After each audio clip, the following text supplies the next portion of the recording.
What does God look like to you? What does God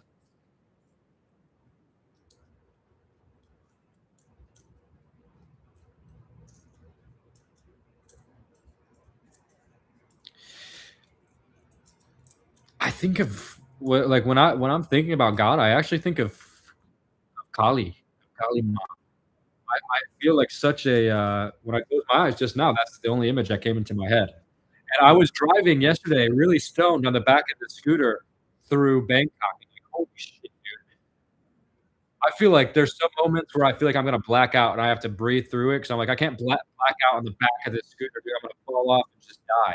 So I just, like, close my eyes, and I just have to tell myself, like, "You're a grown man on the back of a scooter, relax." But in those moments, I am, like, seeing Kali.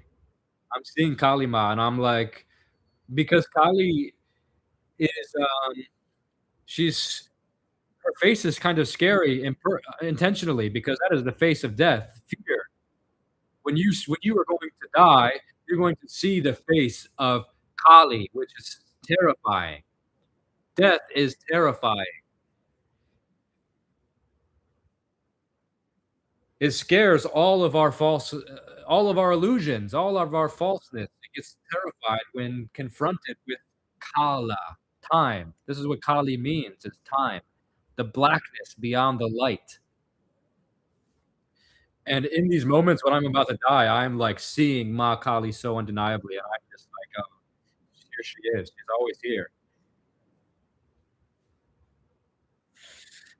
I've seen a big shift in you the last few streams. You talk fuck, dude, I don't know what's wrong with me today, boys, with my reading and speaking capabilities. Let me just readjust for a second. Take a sip of water.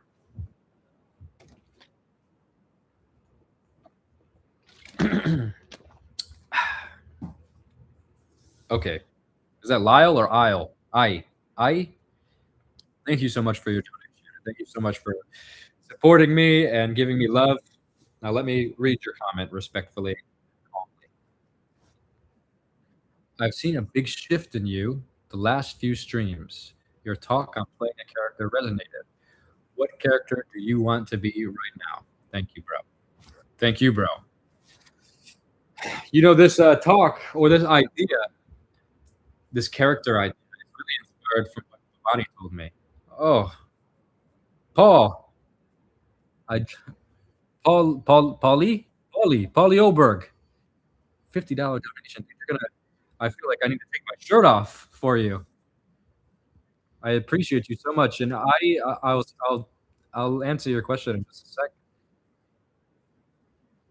I thank you so much for supporting me, Paulie, and all you guys that send a donation to me, you know, feel free to send me emails, and we can talk, and, you know, I love to give tarot readings for people. I don't know if that's lame. I know, like, a lot of guys think that's lame, but, like, if you donate, I'm happy to do a tarot reading for you. Just send me an email, or if you want, like, a Discord link or something, you know.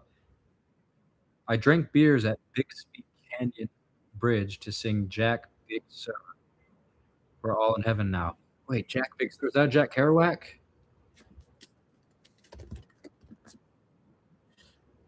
Jack Kerouac, Big Sur. Let's read some Kerouac, Big Sur quotes real quick before we go back to that question. Jack Kerouac, by the way, is one of my favorite poets. Such a time portal for that moment of like the beatnik era, where it's just these long-winded sentences that have no structure. It's like run-on sentences and paragraphs with no commas or I love it like jazz because it makes sense, but it's just kind of this flow, and it's just on soft spring nights, I'll stand in the yard under the stars.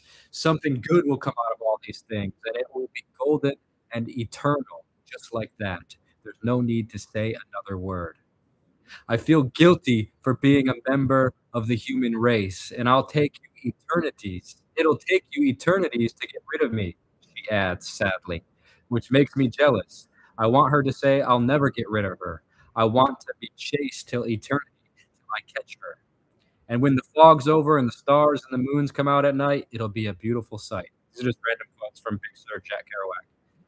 I didn't do him any justice there, but all you guys that don't know who Jack Kerouac is, uh, you guys gotta look that up. Hambalam. Man, I really appreciate all the support today, guys. My email is just dakota@dakotawent, and you can go to dakotaofearth.com. My email is just there. You can just click the email me button on there.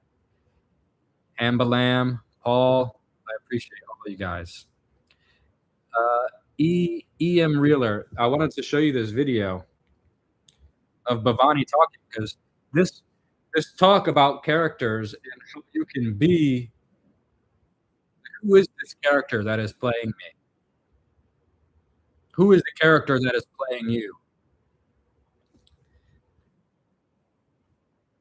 You know, one time Bhavani said this to me,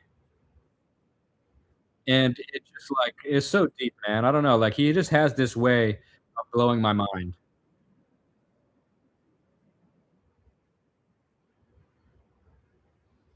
Let me see if I can find the video.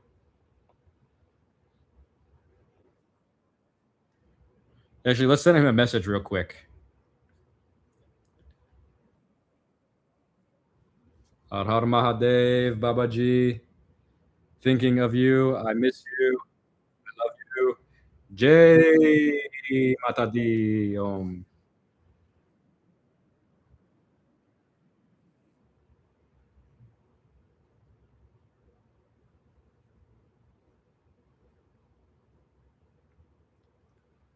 Mahadev Mataji, Namaskar. I miss you. Har Har Mahadev. Okay.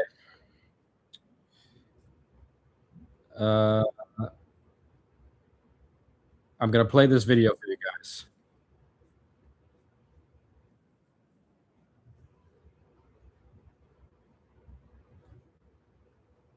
Find it, book it, make it yours. Okay, no free ad, no free advertisements. Booking.com, get out of here. How was your weekend? Yeah, Shiva is Oh, okay, let's back it up. Say I'm coming here. I'm coming which place? In India. Land. See, my character is at this time is a sadhu. In that time. Next to going on time. Next to rebonding time. I'm always my inside is a one question. Who is playing this character? Oh. I am not playing this character. Got a Tinder like. But some playing personality character. See, I am playing character. I am never living in my personality. I am not living in my soul in this personality. My soul also one time coming separate to this personality. This body that time is a dead body. Is not working. Is a dead phone. Who is playing this energy? That's why I'm thinking. I don't know, but I am. Yeah, finally leave it. This is all stupid thinkings and waste up my mind. But I don't know. But some miracles are going on in my life, and I'm seeing and speaking some training sections going on in my life. Yeah, Shiva is a real. That time is a coming one voiceover in myself in live in coming daytime in my friend eyes. You are the Agori. I am smiling. What? You joking? I am not a study man. I am not an employee. I am a one common man. I haven't know any sadhus, friends, circle. I don't know anyone. I am one single man. I am sacrificed on my home. I am going and everything I am sacrificed. I am going on one jungle and sitting and some two people's coming and Babaji, where is coming? I'm coming someplace. Yeah, you come in my farm. Yeah, I'm going. This is Bhavani telling a story about how he became an Agori. And fuck off, all you guys. It's not Grinder.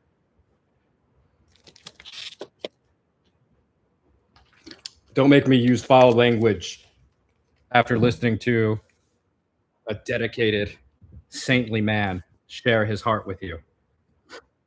Jay Bhavani. But I love it, you know, like who is this character playing me? We just are here these characters. We're just these characters. I'm just me. I didn't choose to be me. What is this energy moving through me? I emailed you the poem. I saw it. Did you see your poem pop up? Hambalam. Hambalam.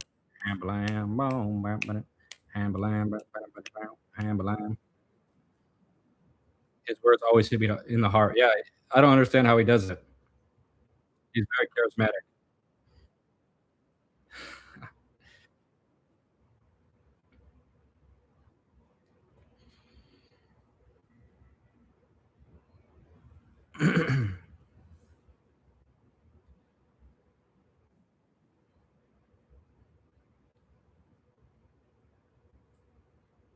Har Har Mahadev. Me too, me too. Okay. I'm always here. Just I'm sending to Praveen photo. See, new conception.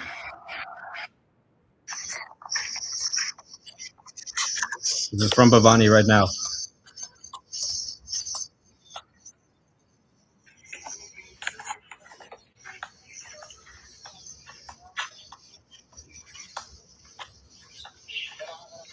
He's just showing me some temple construction.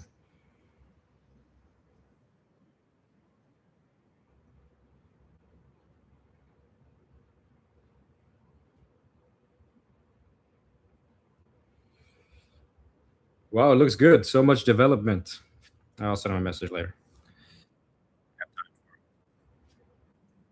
It's not a hut. It's actually for Havan. If any of you are Hindu, this is Havan hut. Havan hut. Did you like Japan? Dude, I love Japan.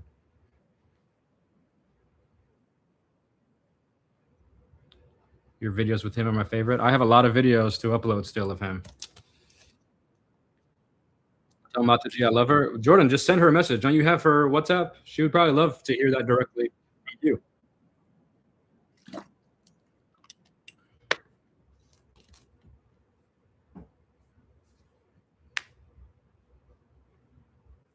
What's the story behind my necklace? Do I ever take it off? I only take it off when I get sick because I feel like I get claustrophobic when I get nauseous. And this feels like it's choking me sometimes. That's the only time I take it off. But it was given to me from one of my friends that committed suicide. He is actually the person that really inspired me to go to India. He would go to India all the time. And I remember listening to his India stories, and I'd be like, "Oh my God, man, that's like sounds so insane." His name was Prahlad Mishringa, and he was ISKCON, and one of my best friends and greatest teachers and most important people to ever step into my life, changed the whole course of my life, and the whole. I still actually take lessons from him, like a teacher. I mean, he was my friend. He was my homie. We lived together in a van for many months, and he would do this thing where he would like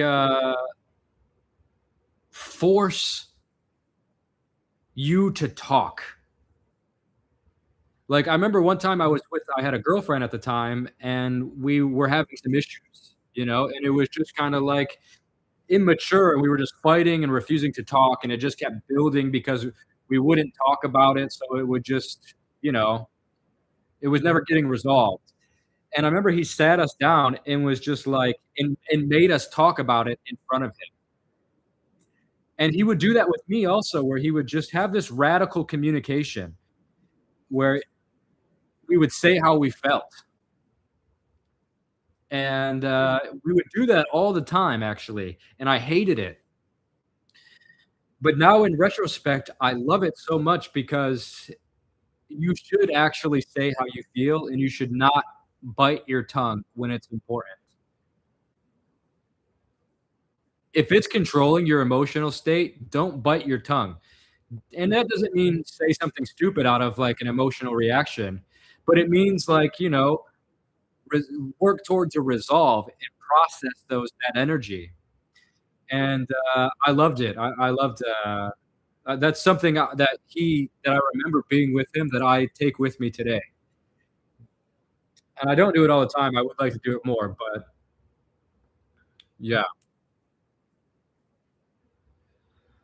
Why do you think it's so hard for men to say how they feel? I think it's hard for people to say how they feel.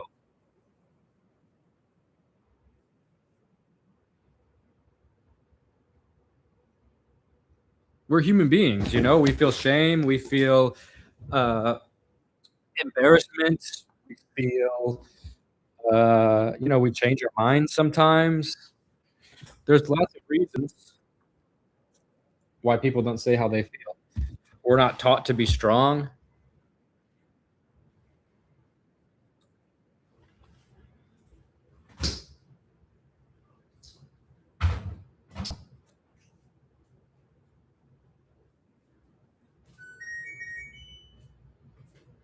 Sorry, guys, I was doing laundry and I just realized my laundry machine never turned on.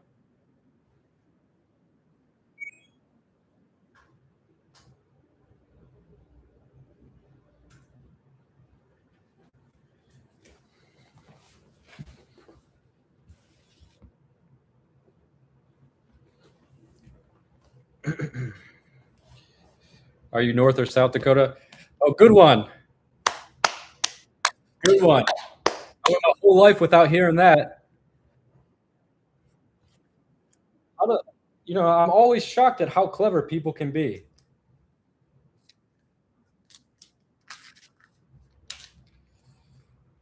Did that just come natural, or did you think about that one? Hold on. I got one. Dakota Fanning.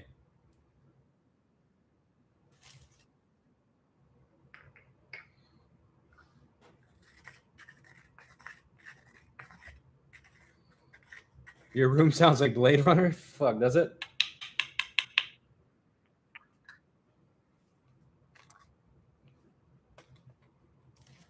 What are you doing in Bangkok? Losing my mind, brother. Losing my mind.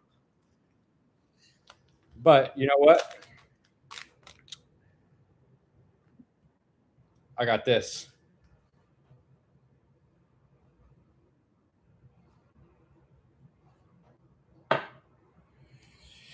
If you're an addict, you're on the wrong path. I think everyone's an addict, actually. I think the human body and human brain is addicted to everything. That can be discipline, that can be drugs, that can be food, that can be porn, that can be women, that can be men, that can be uh, work. It can be anything. But I think it's very hard to escape. I feel like you should read the poem I sent you. Oh, you want me to read it here on the stream? Okay, I'll read it. I'm reading it. We're gonna read his poem from Hambalam. Hambalam, Hambalam. Hambalam, Hambalam,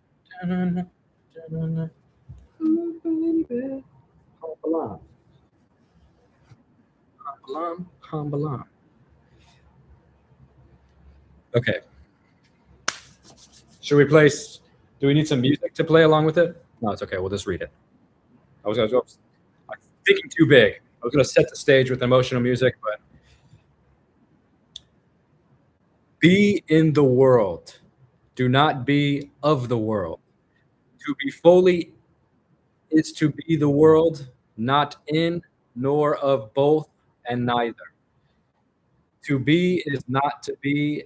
To not be is to be. To tell the truth entirely is to say nothing. To become the truth entirely is to be nothing. To be nothing is to be everything. For in nothing is the potential of everything. And in every lie is the truth, and in every truth is the lie. No thought or word can beat the truth, yet there is truth in every word or thought. In every beggar is the Brahman. In every sinner is the Christ. In every denier is the prophet. In every attachment is the Buddha. To hold beliefs is to hold yourself as separate from divinity. How can any belief be questioned when the truth is in everything? Yet how can any belief be the whole truth if it is not everything? You are already Brahman, you are already Christ, you are already the prophet, you are already the Buddha. You are nothing and you are everything, and you yourself the same, you have always known. Yet behind that you simply are. How can that which is not be everything when everything contains all that is? How can you not be everything when you are contained in it also?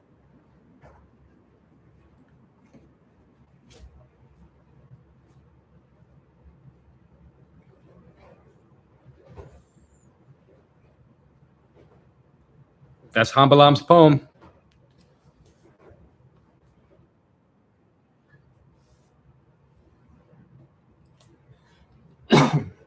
Hambalam. Did you know Balam means jaguar? Yeah, that's Hambalam's poem.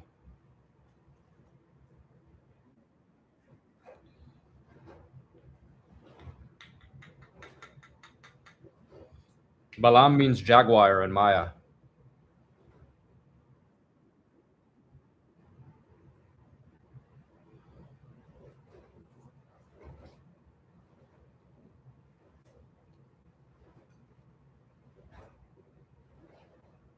Jaguar. Yeah, it was a lovely poem. It sounded like an Upanishad or something.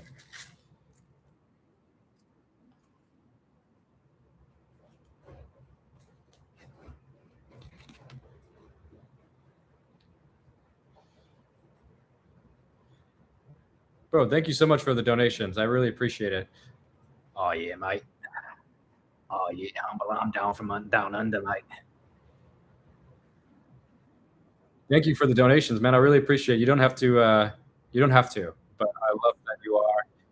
And I cannot wait to come to Australia. I don't know if my friend Jordan is in this chat, but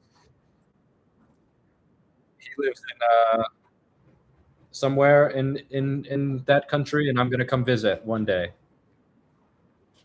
How do you feel about ISKCON? I need help. I think it's a cult ultimately, but I think it has good. There's some good stuff in it.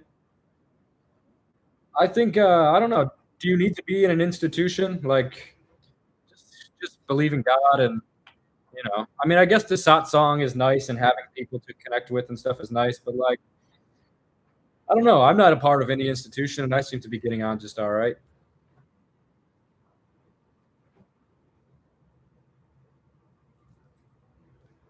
Hambalam, Hambalam.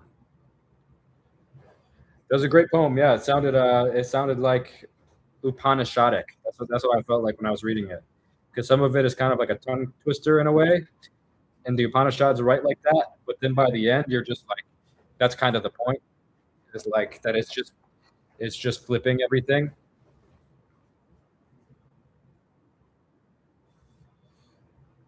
Exterminate rage baiters. Could you imagine we start killing rage baiters? Probably only need to kill a few of them, right? And people will probably just naturally stop doing it. Did you ever join this con? No way, dude. I saw it right away. I love a good cult. Like I love hanging out with cults, but I'm not gonna join. I'll dabble. I'm a dabbler. You practice asana? No, I need to though. You know, Babani Baba has never given me any practice except to do Surya Namaskar. Do I do it? No. What do I do? Sit around and smoke weed like a fucking loser, dude. It's okay though. Every day I'm getting more mindful and more aware of myself. One day I'll get there. One day.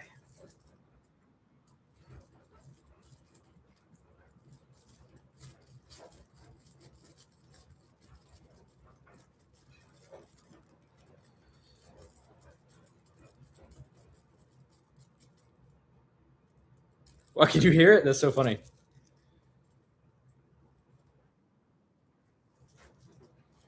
That's also probably the washing machine. You're probably hearing the washing machine behind me. I opened my laptop to do asan, and now I'm watching this instead. You can do your asans while you're listening. You don't have to watch me. I'm not doing. I'm just my fucking hair everywhere.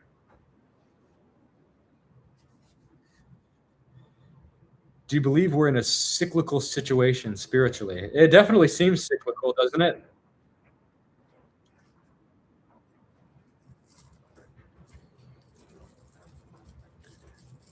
Dude, I'm such an asshole. I can take any position, and I find myself even arguing for positions that I don't believe in, just because like I don't like being preached to. So if someone that comes and preaches to me, even if I agree with them, I'm just like annoyed by the fact that they're like coming to me to preach to me. So I will just like take the opposite position, even if I don't mean it. Your mate Tom quit weed. How do you feel about that? Me and Tom have both quit weed a million times.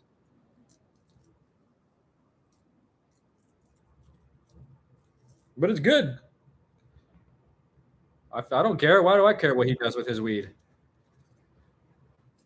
Grown man, dude. He has what he does has nothing to do with me. I feel positive about it. You know, he's my friend that I want him to do whatever he wants to do.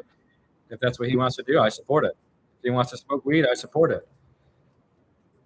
As long as it's not like destructive behavior. I'm not a quitter. That's hilarious.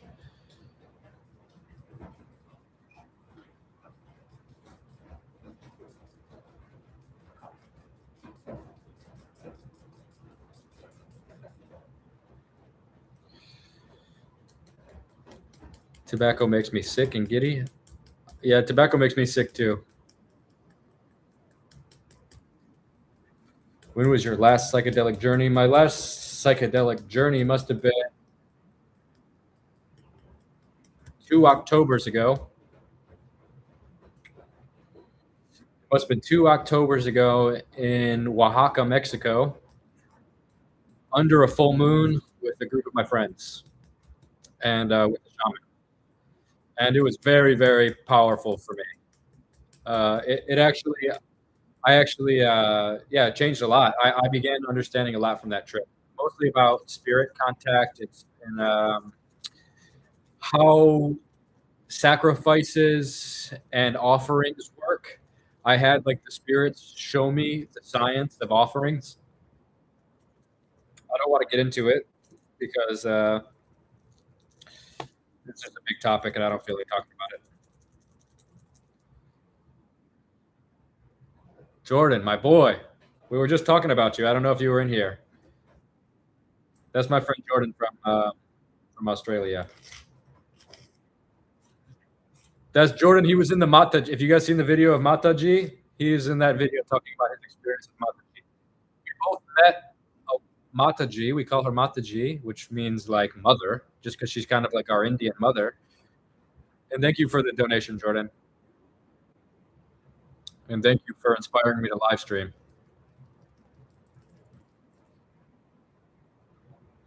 Me and Jordan sometimes just get stoned and just have these conversations that we're having now.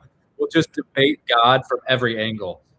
Just like infinite, yeah, but what if, yeah, but, and then like we get nowhere. Someone just said, do you think we are in a situation of being in a spiral of spiritual, what was the word they used? Anyways, yeah, I do think we're in a spiral. And when I'm with Jordan, like I think it's obvious. Not that it's a bad thing, it's a good thing. Just spinning the wheel, baby. The Wheel of Fortune.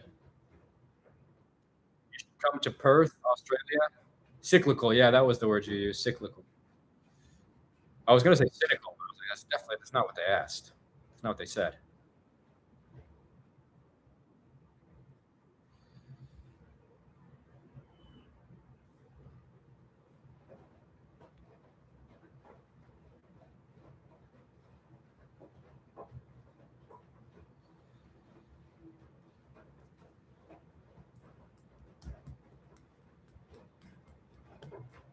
I've never been to Australia. Jordan, how far is Perth? What's the big city where you're by?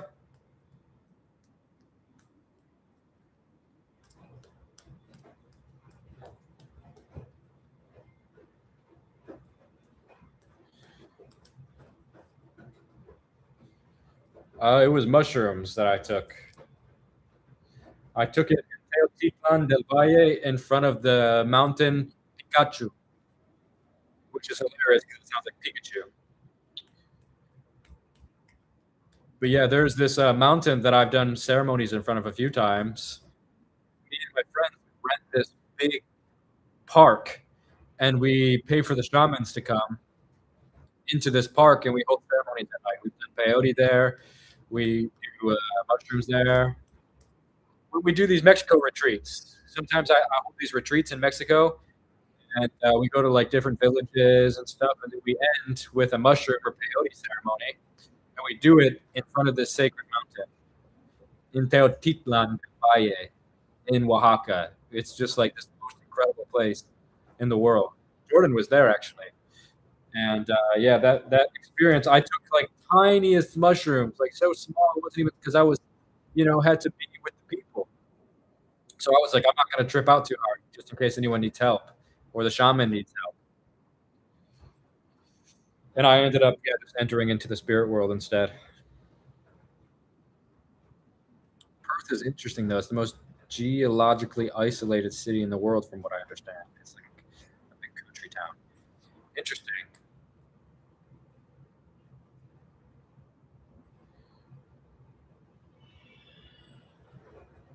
Yeah, I'm gonna come. I'm gonna come to Australia. I have some other. I've just got a list of shit I need to do before I can get there. And it's so expensive to come to Australia, man. Like it costs me a lot of money if I'm flying from my side of the world. I'd have to kind of already be out towards this way and then fly.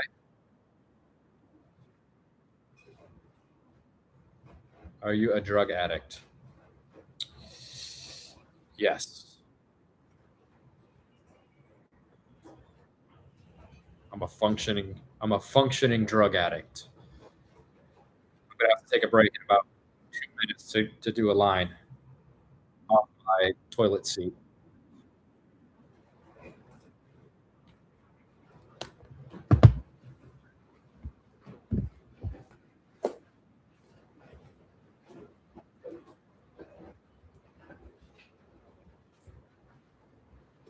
McGregor or Holloway? Uh, 1 second.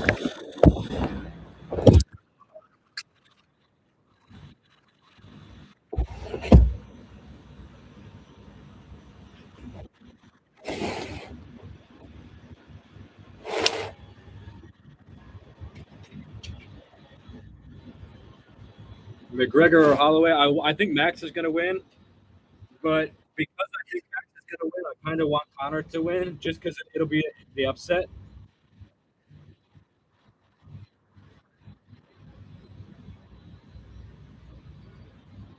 I'm still shocked. Paul left a $50 donation. So much love, dude.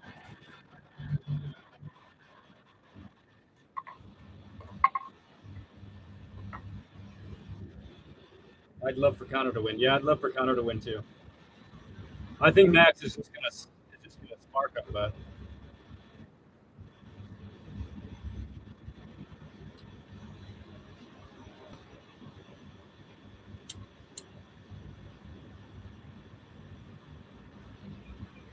I'm flying to the mountains tomorrow. I didn't book my ticket yet, but I think I'm gonna book my ticket today. So I'm gonna smoke all this weed before I go on the flight.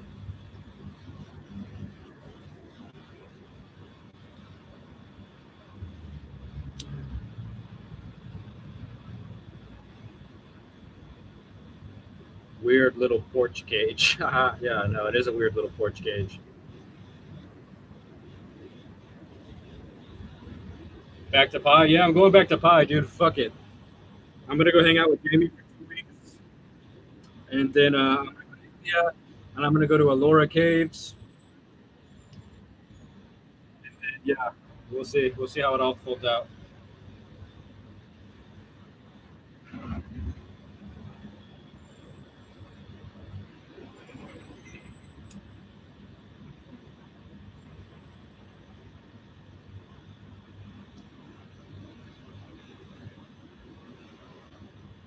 Vapes or cigarettes? Fuck, both of them are disgusting, dude.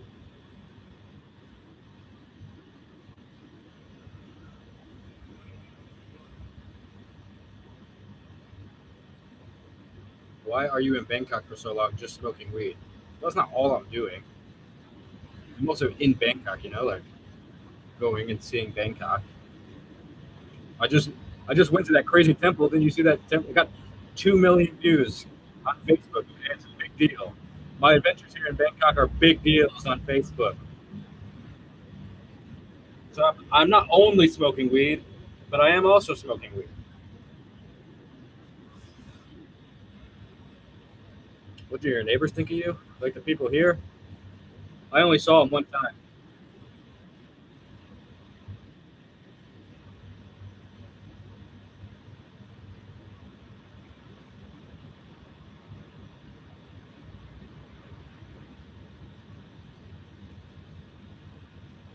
You finally quit vaping? Quit vaping, dude. If you're gonna smoke, just smoke a cigarette like a man. Go smoke some pink watermelon flavored juice smoke. Just smoke some fucking smokes, bro. Just smoke a ciggy, bro. Be a man, dude. Our ancestors fought saber-toothed tigers. Just smoke a cigarette, bro.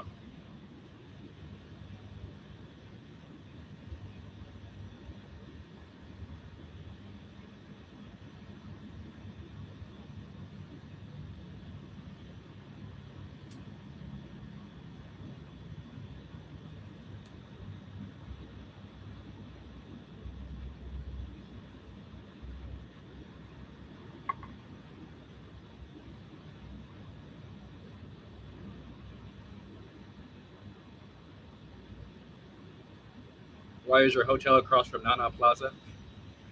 That's funny. I went to Nana Plaza, I think, before. Is Nana Plaza like the mall? And it's basically just like full of strip clubs. Yo, how do you know about that, dude? You got Prabhupada as your picture. You should know about that place. I think I've actually only went to a strip club one time in my life, and I think it was at Nana Plaza. And dude, it was so uncomfortable. You have these women dancing on stage with their boobs out, and they're dancing like GTA strip club people, like almost like very NPC-ish. And I was like, dude, what is this place?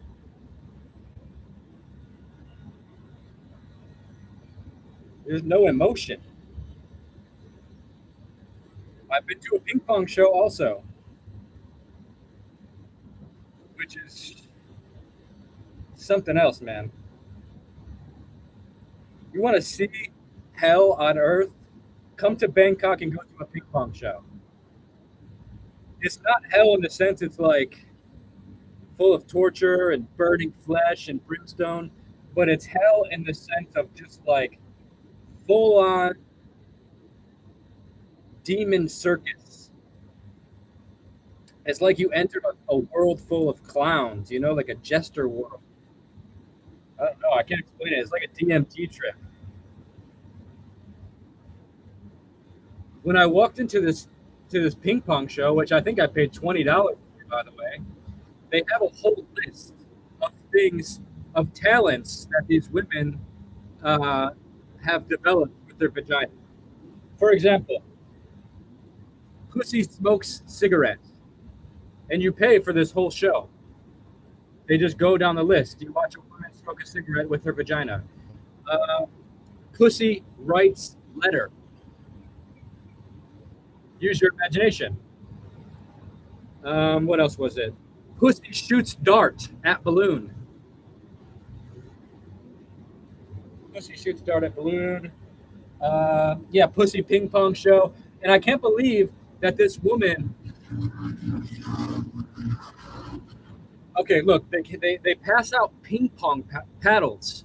The whole bar gets ping pong paddles, and they roll a woman out on like one of those chairs that a woman would get like her vagina checked on. You know, where you have like a pregnancy type of chair, where her legs are up, like a dentist chair. They roll her out on a dentist chair, and her legs are spread, and she begins shooting ping pongs out of her vagina at you. And I guess you're supposed to hit them back at her. So you get paddles. And the thing is that this lady is laughing demonically. She's like enjoying it. And she's like loving to see the horrified reaction on your face. Because one hit me, and you can hear the thump of it hit my chest, and just like slowly in my mind, this is how I remember it. It was like it slowly sludged down my shirt. It probably didn't actually happen that way, but in my memory and my trauma, it was stuck to my shirt and then just slowly rolled down into my lap. I had to like wiggle it off me. But the thing that blows my mind is I don't know how this lady had 20 ping pongs inside of her vagina. Normal ping pongs. And the thing is she's shooting them out at to you like a cannon. Or you know when you go practice baseball and you have like a bat and that thing just spits the baseballs out at you?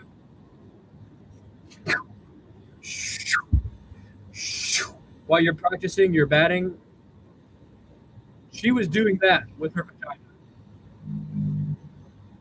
It's like I don't know how she did it.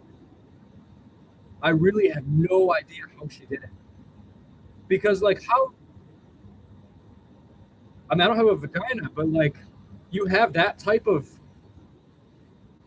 control to where you can put a bunch of balls in there and spit them out one at a time?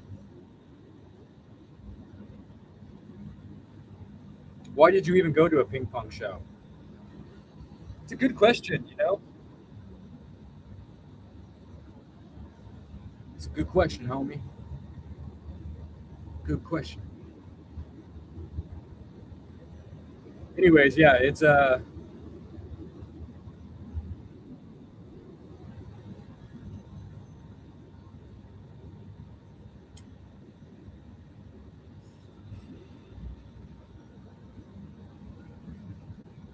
Did you hit one back in?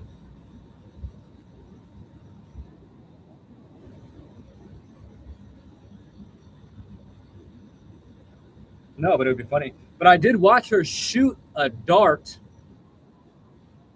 sort of held the balloon over her head, 6 feet away, 2 meters away.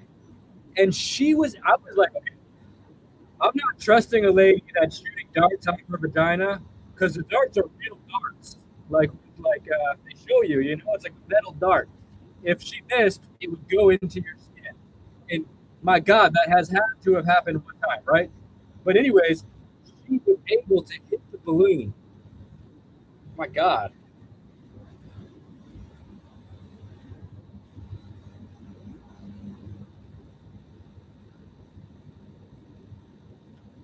Are you also caught by the FBI? It feels like the pureness of Dakota is no more.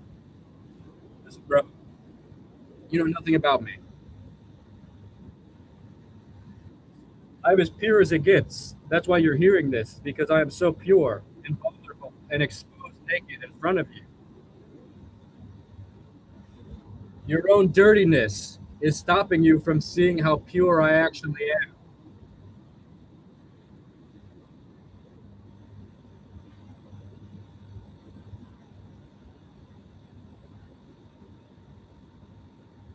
I'm telling you, biologically, that cannot happen.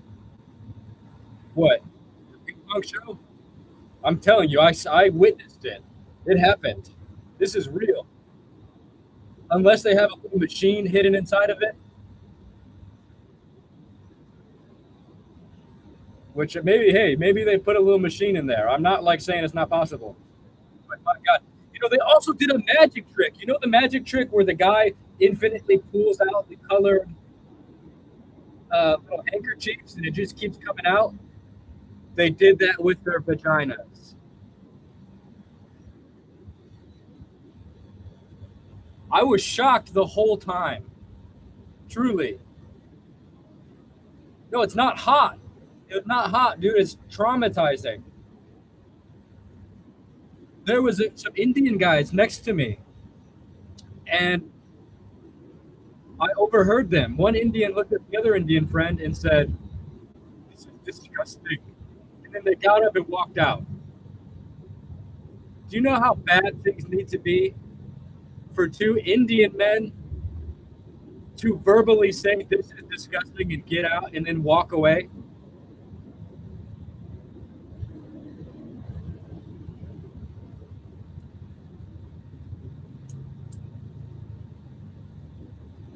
You guys don't know the shit I see in my life.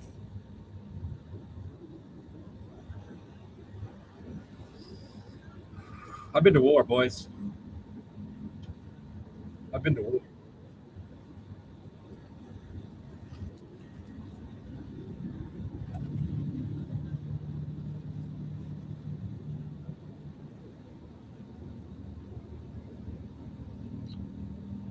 Next time, wear meta glasses. There'll never be a next time. I've seen it once.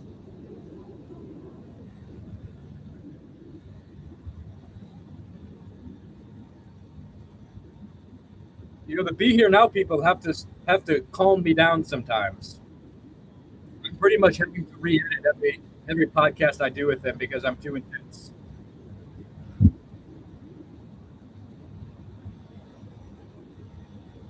I don't realize how intense I am until someone points it out. Like when these guys give me feedback note, because I have producers that work with me on the Be Here Now network, and they send me this list of shit back. Like, listen, we really love the story and how you express yourself, but you can't say that when they killed the baby buffalo, it sounded like somebody left. You cannot say that it sounded like someone was doing dishes and forgot the faucet was turned on and they walked away.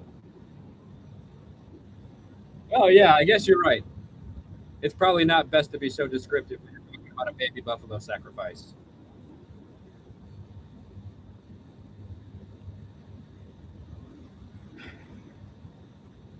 Are you in touch with Duncan? He seems to have sold out recently in some ways. Or maybe he's just finding his way like all of us. Yeah, I'm in touch with Duncan. We talk every now and then, and I don't know, man. Like, listen, dude, as an internet person, you have no idea who we are. You see little tiny clips of us, and like, it's very, very easy to think you know somebody because you see some stuff on the internet. And like, I don't know. Duncan is a great person. Duncan is Clancy from the Midnight Gospels, dude. Clancy we're talking about. Duncan Trussell we're talking about.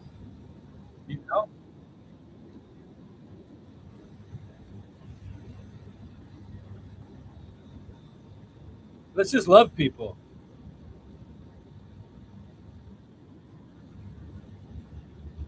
Let's just love people and just realize that we don't know what people are going through because we see them on the internet. Let's not pretend that we know who people really are and just try to love them. We don't need to like say, oh, I feel like maybe they're this or that.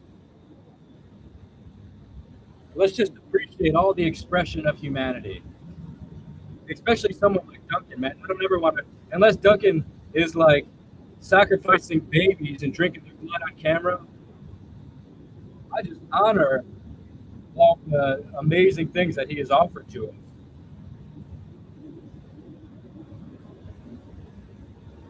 Because trust me, man, like if you saw me 24/7, you would say, "Fuck that guy." I'm sure, you know. Or you would say like, "Hey, maybe Dakota is not the Dakota I see."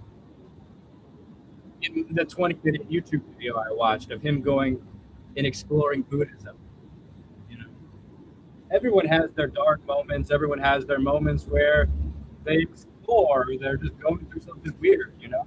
We're all just people at the end of the day. I don't mean to go on a big rant over your thing, you know. I don't mean to say I'm not attacking you. I'm just speaking generally.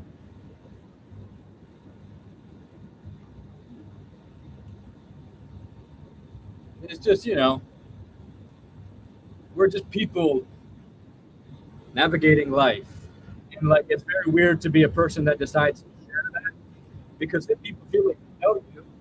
And then as you grow and explore and change and become an individual and change and change and change and grow because that's what we're all doing. And that process of being showed to people, especially on a grand timeline of like decades or a decade or even a couple of years, you know, so much happens in an individual's life in that time. And, you know, just in the last couple of years, Duncan has had like a bunch of kids. And I don't mean to even just keep talking. I'm talking about myself also because people project kind of stuff to me sometimes. Even in this chat, you know, you see people say like, someone left a comment saying like, you have just devolved into doing nonsensical rants on a live stream. Like, yeah, you know, maybe I have, but also I'm just like a person vulnerably expressing myself. And you know, we have to extend that compassion we have for ourselves because I have the space for myself to do this, and I need the space for myself to be manic sometimes. The fact that I have a community that allows for me to process this mania or my spiritual ideas is such a blessing. And I need to extend that compassion out to everybody because I'm just a person in my process, and I know everybody else also gets that. So I have to try not to hold them to a standard and understand that they're in a process. Sorry, that's just I just had to get that out of me. Thank you for the donation, Moon Mountain Studios. I appreciate you. Number 5. How come you have number 5 dice as your profile picture? Is there some significance to that?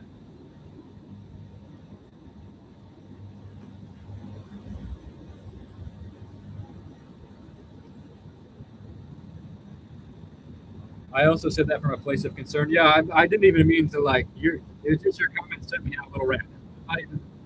Not even pointing that rant towards you. Don't take that personal. I'm sorry that like if it came out that way.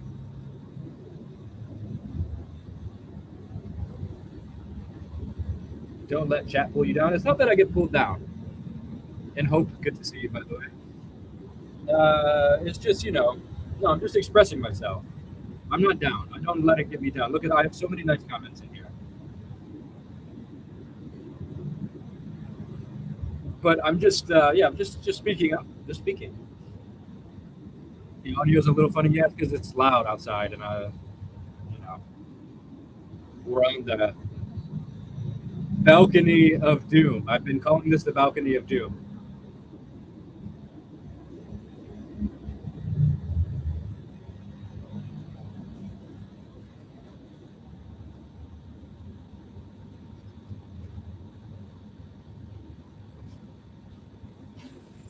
You're glad I'm still around? I'm glad you're still around.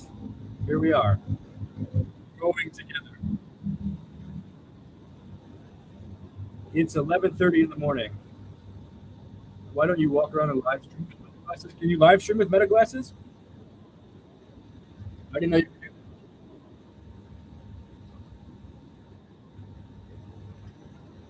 Thank you for live streaming. Thank you guys for watching me live stream. How much you paying for this room? I think it was like $750, which I think is kind of expensive for Bangkok. I really, they kind of got me with the pictures. Not that it's a bad place, and it does have a gym and a running track. It's not really a running track. It's like some fucking shitty, uneven concrete that I've been trying to run. But anyways, yeah, I think I overpaid for it, which is not horrible. I'm in Thailand, so Bangkok, but it is a little far from everything. You know, like I gotta walk like 10 minutes, 15 minutes, 20 minutes, 30 minutes to get some food. But I like it. It's okay. You know, it's not. I'm not unhappy. Collab with Fanboys? Okay, I'll collab with Fanboys. Yeah, $700 a month basically. Comes with the gym, pool, 7-Eleven down there. The worst Chinese restaurant I've ever had, by the way, is down there. I've been in Bangkok for about a month and a half, or in Thailand for about a month and a half. Cool beard. Thank you. I have an electric shaver, but it's dead. So it's not intentional. This is just like a lack of laziness for charging my electric shaver. Or not a lack of laziness, but a full-on expression of laziness.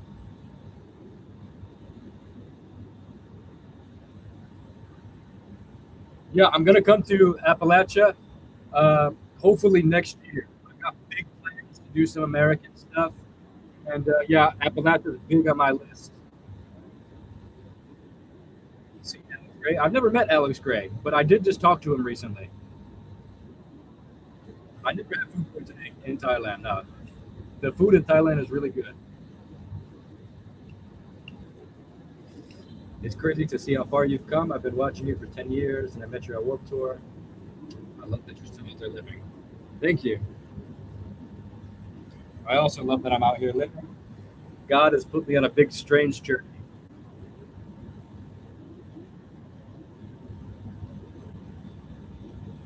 Are you buying food out for every meal? Yeah, I'm probably buying out food basically for every meal, except for some like ramen I'll make sometimes. I don't really have a full kitchen in here. It's just like a hot plate. But food is so cheap here that it's like I can just order or grab an entire meal. Like someone will deliver it for like $5.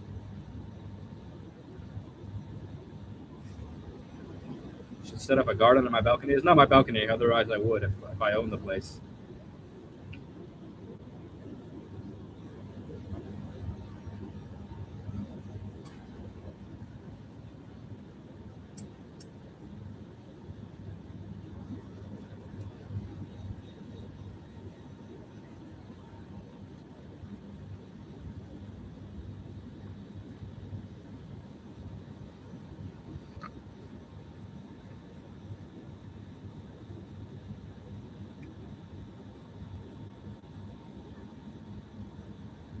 How much weed is here? Unlimited weed is in Thailand. It's legal here.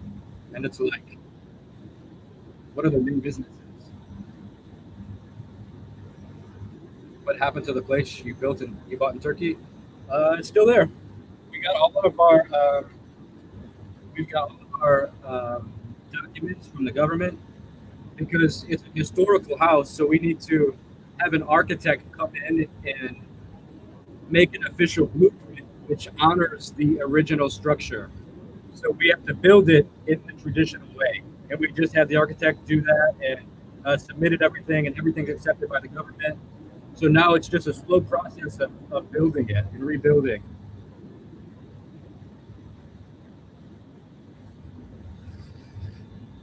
It's gonna cost us a lot of money, man. At least $100,000.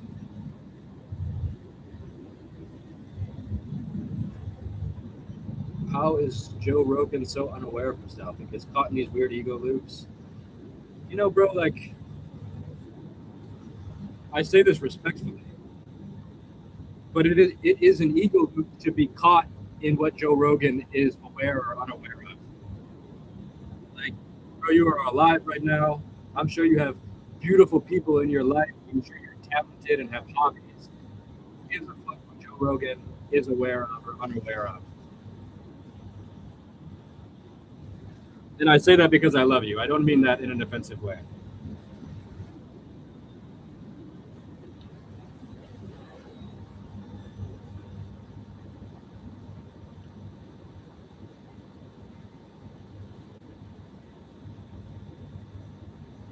Again, this kind of like it goes back to what I was just saying earlier. Like,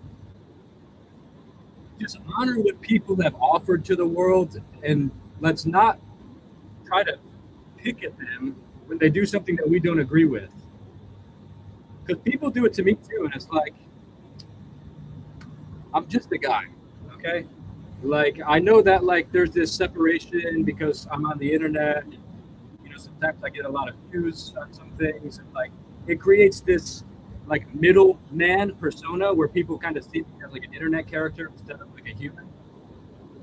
And I do that with people on the internet, so I know people do it to me, and I see the way people talk to me, so I know they do it to me. But like I want people to just off to if they enjoyed something I offer to the world, if you have gotten some benefit from something I've said or done, I want you to honor that instead of like trying to find a fault when I'm behaving in a way you can agree with. Because like I'm just a dude. I'm like if I've done something cool, let's fist bump and meet on that level. And I feel like we should extend that compassion out to everybody because you want people to treat you like that also. You know, obviously there's things you do that people wouldn't like you for if they fully knew who you were. So it's like let's just meet in a place where it's all cool, you know? And if you don't like somebody, then just like look the other direction. And I'm not again, man, like I'm not attacking you. This is just some unk advice, you know? I'm in my 30s now. I'm now being able to pass down some unk advice. You know what I'm saying?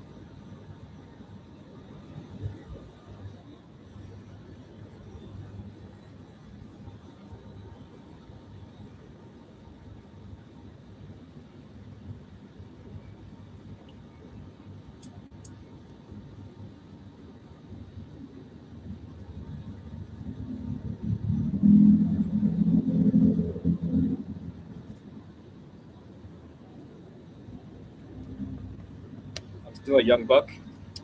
Yes, I know. I know that.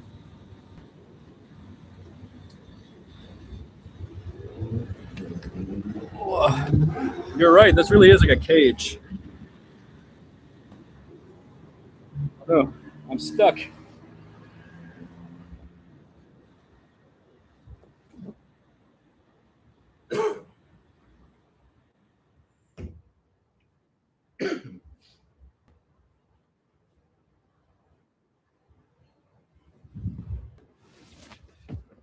You guys will be able to hear me better down here. And these are the absolute worst sweetened mangoes I've ever had in my life. If you ever come to Thailand, don't buy this one. Still talk to V Third Eye? Yeah, I talk to him sometimes. Not deeply, but we catch up. You know, with some hellos and some Instagram responses.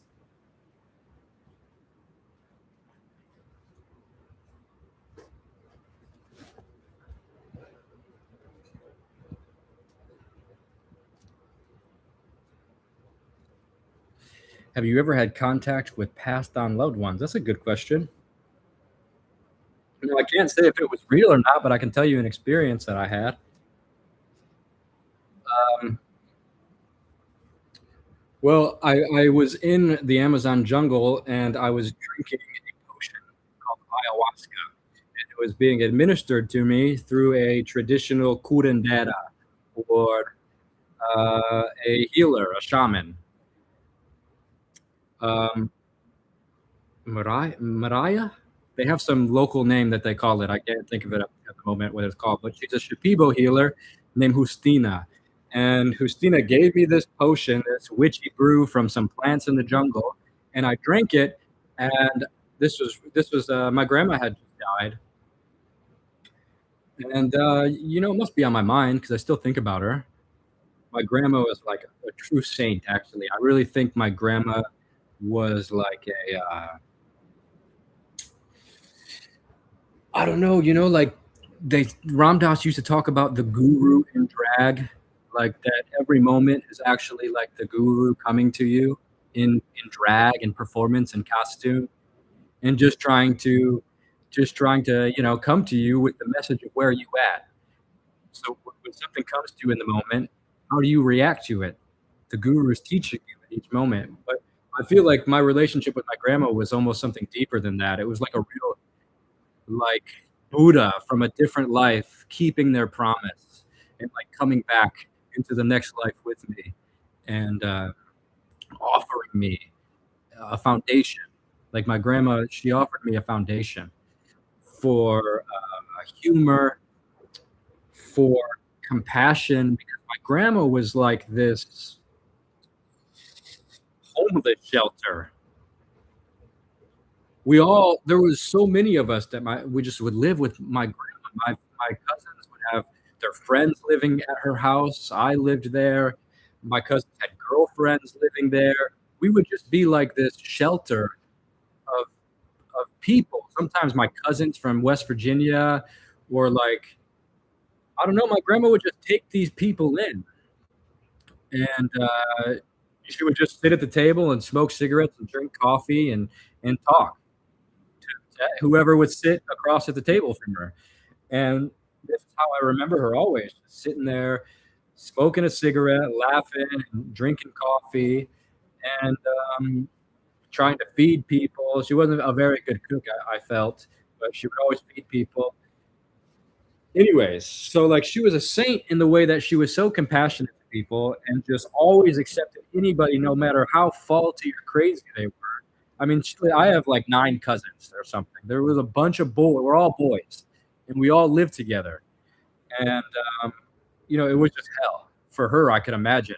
And there were moments where she would just, hit us with spatulas and shoes and whatever she could throw, sticks from outside.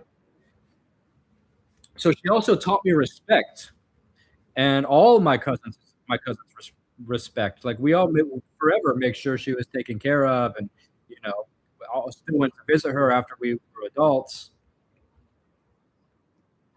because she's instilled in us. All of our parents were kind of bad parents, and didn't really grow up with our parents so much. We all grew up with my grandma, and not that my parents are bad parents. My mom's a good mom, but I spent a lot of time with my grandma, and you know, I had this vision in the jungle after she died, and uh, what I saw was my grandma. She was in. She was a little girl, and I got to see that she was like just in this field, and I got to see her falling in love. I don't know if it was my grandpa or who it was, but she was in love with this. It was like I was seeing her reliving all of her favorite moments forever. And I was like seeing her as a little girl, seeing her as a teenager, seeing her as a woman. It was like all these beautiful moments. I don't even know if they were real, but this is what my brain produced when I was under ayahuasca.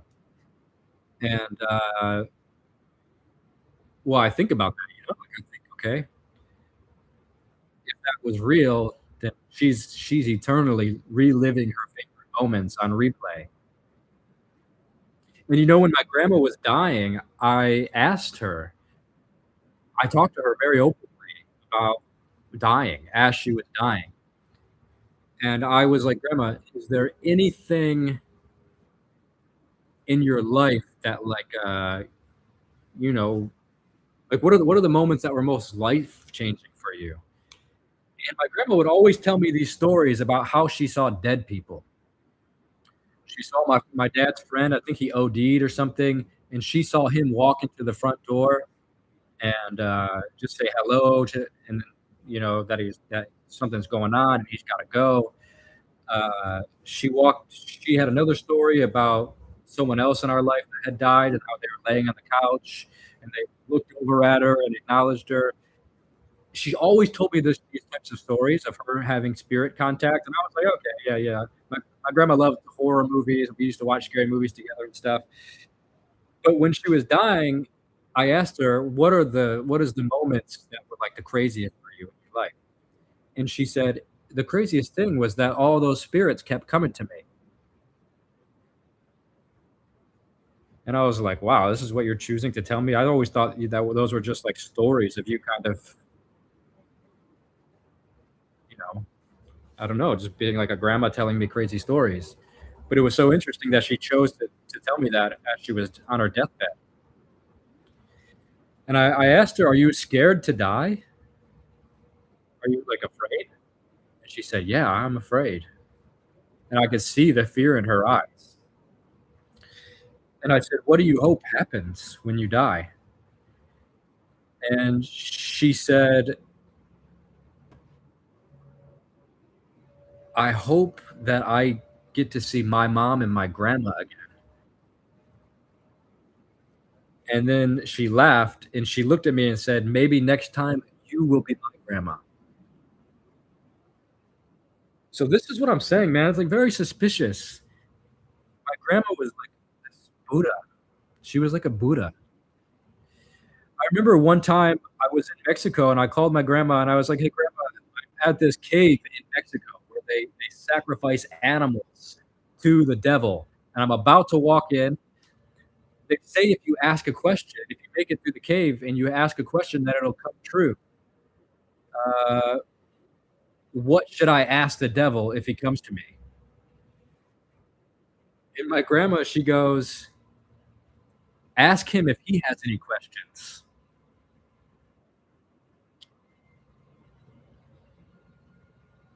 Like, she always just hit me with these, like, thought-provoking thought-provoking moments, like, I don't know, it's just, she always flipped it. She I didn't you could never anticipate what kind of Buddha-like wisdom she would come back with.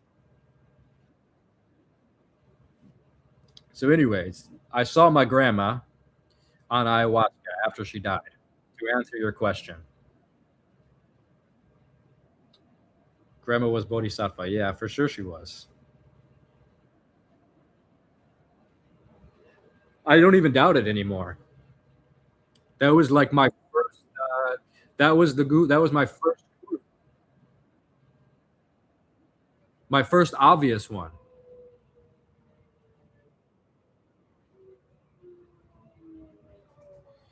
I've never seen your channel until today, just saw your monk who got my everyone's finding me from that video lately. Welcome. I'm glad you like it.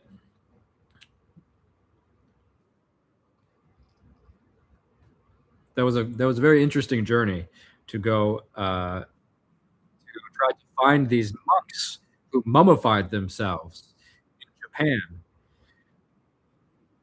VMCNX. Yeah, like, so I travel around a lot, and one of my things that I find myself being gravitated towards naturally as I travel is, spirituality, especially extreme forms of spirituality, because it's like, what do you believe that is making you justify such an extremity? It's so fascinating as human creatures, as animals, as primates on a planet, that the lengths we will go for belief is so bizarre, fascinating, spiritual, and, yeah, I found these monks in Japan who had mummified themselves while they were still alive.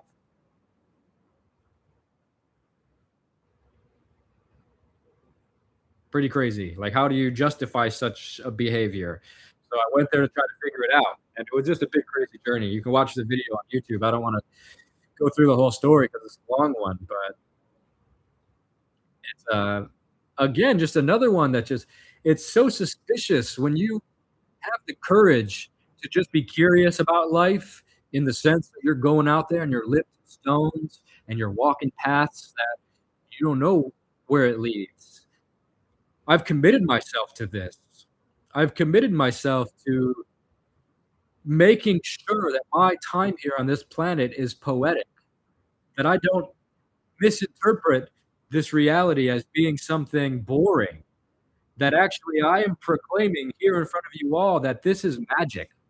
And I am going to explore that magic fully, immersed into it, like I'm in a virtual reality machine. I'm here, I'm playing the game, and I'm going to go see what's down that path or see these monks that mummified themselves. I mean, come on. You can also do this, free will maxing. And, so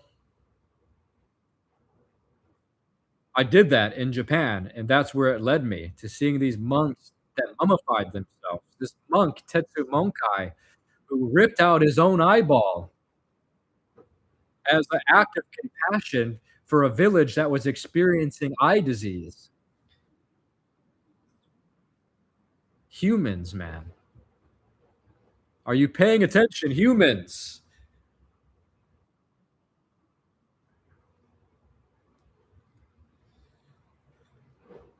Do you want to be cremated or buried? I would like to be. I just had the vision, and it's an intense one, but I would like to be burned at Manikarnika Ghat in Varanasi in front of everybody. Everybody that watches my YouTube, my family, if they want to see it, you come and burn me right by the Ganga in a wood pile.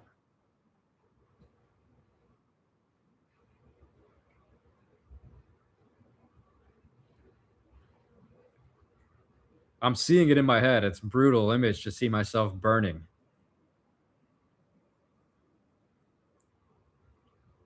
But what difference does it make? What, you're going to put me in the ground and rot in a little claustrophobic cave? Seal me away from the earth? At least just put me in the dirt. Allow something, some mycelium or flowers to grow from me. Or if you're going to burn me, don't put me in one of those those little ovens that they just slide you in. Burn me at the Ganga. Put me in Varanasi, where the Buddha walked, the place of Mahadev himself, and send me home.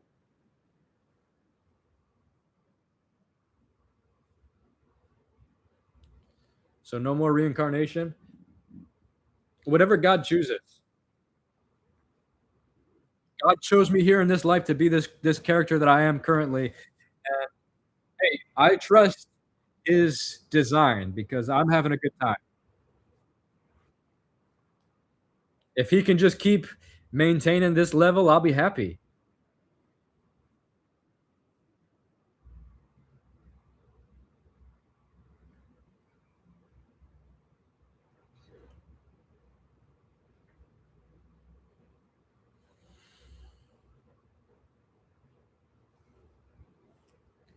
This realm itself is a funeral pyre, and we're all here to burn our karma and learn the lessons we need to.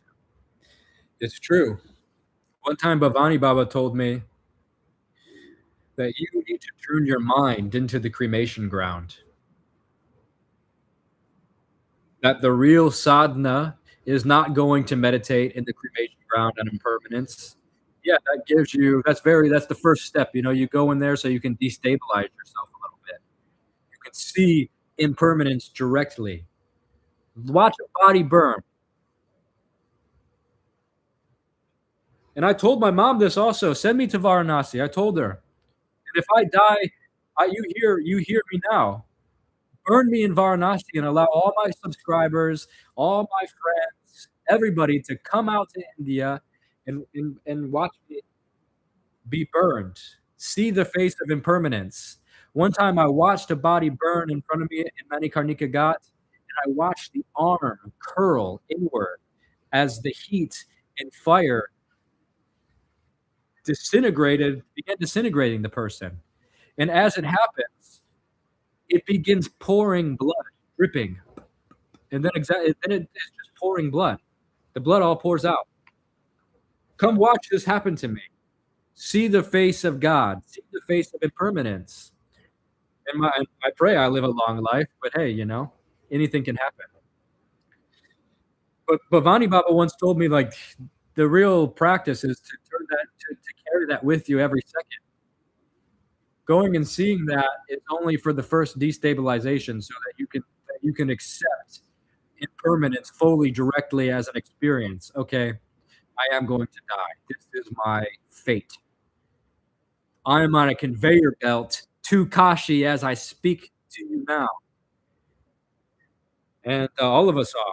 In the Bhagavad Gita, Arjuna sees all the warriors, all the planets, all the galaxies spinning, the universes, everything rushing into Krishna's mouth, being chewed apart, ripped, torn, everything. This is time. Time is moving into the digestive tract of a strange being that we can only refer to as God. So, can we carry that realization with us from moment to moment? That's the real practice, because that is the closest to truth we can get. Talk about Agor. This is the truth of Agor. Agori.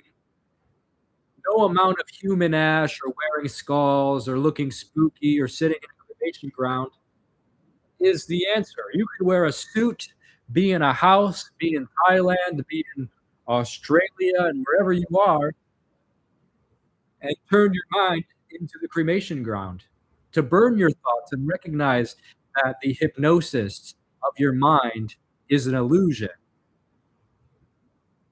And that,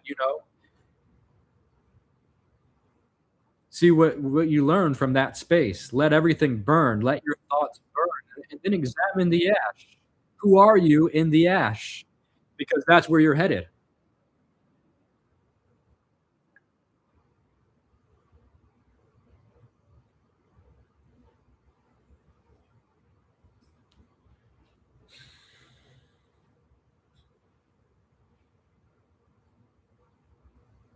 Impermanence is my biggest issue. I know. Growth, spiritual growth, happens in the hardest place for us to look. It's so hard to look. It's so hard to look at that. How many days do we waste? And I'm now talking to myself. I'm not preaching. How many days do I waste? Of course, I live in a very blessed life, but there are also just days and days and days where I'm just like stuck in an emotional rut, like just in my, like I said yesterday, I did take a shower, by the way, but yesterday I didn't shower for 3 days. I'm just going to sit in this apartment. And like, if I knew I was going to die, would I do that? No, it's because I'm unconscious most of the time. All of us are. We're all unconscious most of the time. And I feel like, obviously we should not live in a panic of like, oh my God, I'm going to die. But it should be in the back of our mind on some level to where we are pushing our boundaries. If you want something in life, if you have a goal in life, this is your opportunity, man. Like how did the universe happen? Who knows? But like, here it is. It's fucking weird. And like, I don't know if it's going to happen again. Do you want to are you a gambler to that extent? Are you going to gamble your life that this may happen again? I'm not going to take any chances. So like, I want to try to live spontaneous to what I feel, to what my big goals are, to how I see the world. Because God has given me the opportunity to do that. And if it's like I'm disrespecting my religion of magic, if I'm not engaging in that magic ritual which is my own life. Break the spells that are being casted on you that tell you that you need to be a certain way. This is how life is supposed to be, Yeah, Maybe one day you can travel, but, you have to do all these, or whatever the thing is. You wanna start a business, you wanna start a family, whatever the thing you wanna meet a girl, whatever the thing is that is holding you back, this is a spell being casted on you. Examine it. Examine your mind truly. Be quiet. Don't be overwhelmed by your thoughts for just a moment, and you begin to see the spell. You can step back from your mind and be in a position where you are watching the mind instead of being it. And you'll see how much the media, how much marketing, how much the algorithms, culture, family, everything, trauma is a spell, a wand being waved in front of us, a a watch dangling in front of our face, a spinning circle hypnotizing us. Our phones are doing it. We do it to ourselves. Break it. And when you begin, you might not be able to break it in every moment, but you could begin playing with it at least. People talk about manifestation and they like talk about just sitting there thinking about something, but like manifestation, you can manifest and manipulate reality through not being controlled by your mind. When you actually begin to play around with your thoughts instead of being dictated by them. Your mind is not a dictator, but it acts as one. And if we have a weak spiritual practice, we will give up our authority to that mind. We'll take on any identity given to us. Pay attention to the left versus right, Republican, Democrat. Look at how people take these identities on. You see it in India, you see it in every country. We're giving our authority up to a spell which has captured our mind. There is a war for your mind. And the only way to break it is through spiritual practice, through recognizing who you are behind those thoughts. And then you can begin to see which thoughts you actually are. What are your real thoughts? What do you actually think about the world? How often do you question that? You look, I'm an American, and I can now see after having traveled the world and a deep self-contemplation about my position in this universe, in this strange experience. I've thought about it. And as an American, I can now look back and see how I was molded, how my brain was captured and formed like someone making a clay vessel. And I've broken it. And I know it's possible to break it because I am me, and I'm telling you. So like this is what witchcraft is, this is what spells are, this is what spiritual sadhana is. We are under it. We are in it right now.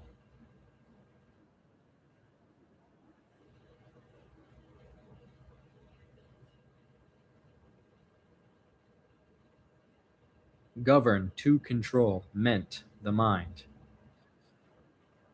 They hide it in front of us. And people are clever with language. It is interesting that they call spells, because if you really begin to pay attention to language, you see how people use it to trick you. I said this yesterday. Do you like Coke or Pepsi better? I like Coke better. Oh, wait a second. Pepsi's better. No. Have you ever had vanilla Coke? No. Classic Pepsi is the best. And then you have two people arguing over which poison is better. And we have been fully captured into the matrix of binary. I'm a Republican. I'm overvoting Democrat. Black lives matter. All lives matter. And it's like we are like in this ping pong show. Let's bring it back to the demonic ping pong show from earlier in the live stream. We are trapped in a demonic ping pong show. Break the spell, brother, sister, Sisters of Earth, please wake up. And I'm speaking to myself also always. This is a constant this is a constant readjustment day to day, moment to moment, because the mind is very tricky. It'll just come like a cowboy with its rope and just get you before you know it.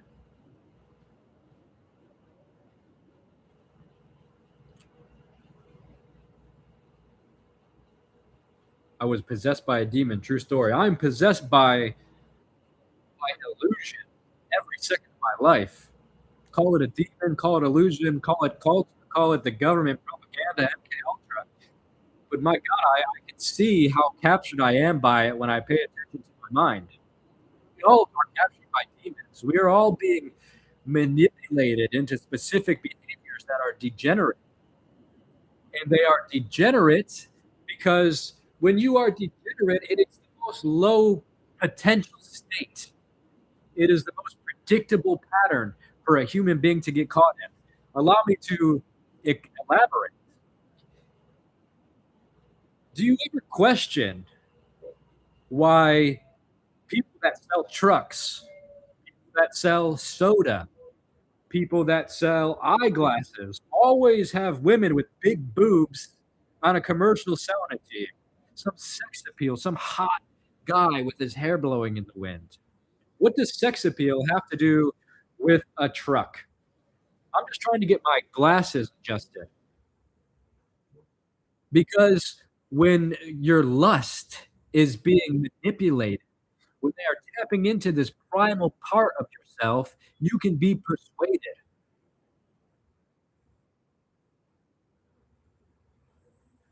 When you are horny, you can be guided like a fucking cow down a narrow pathway.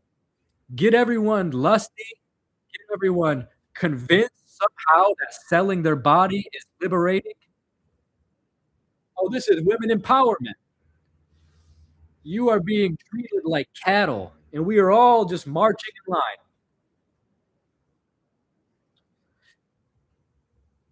I'm not trying to preach. I'm clearly, clearly losing my mind here. But I'm telling you the truth.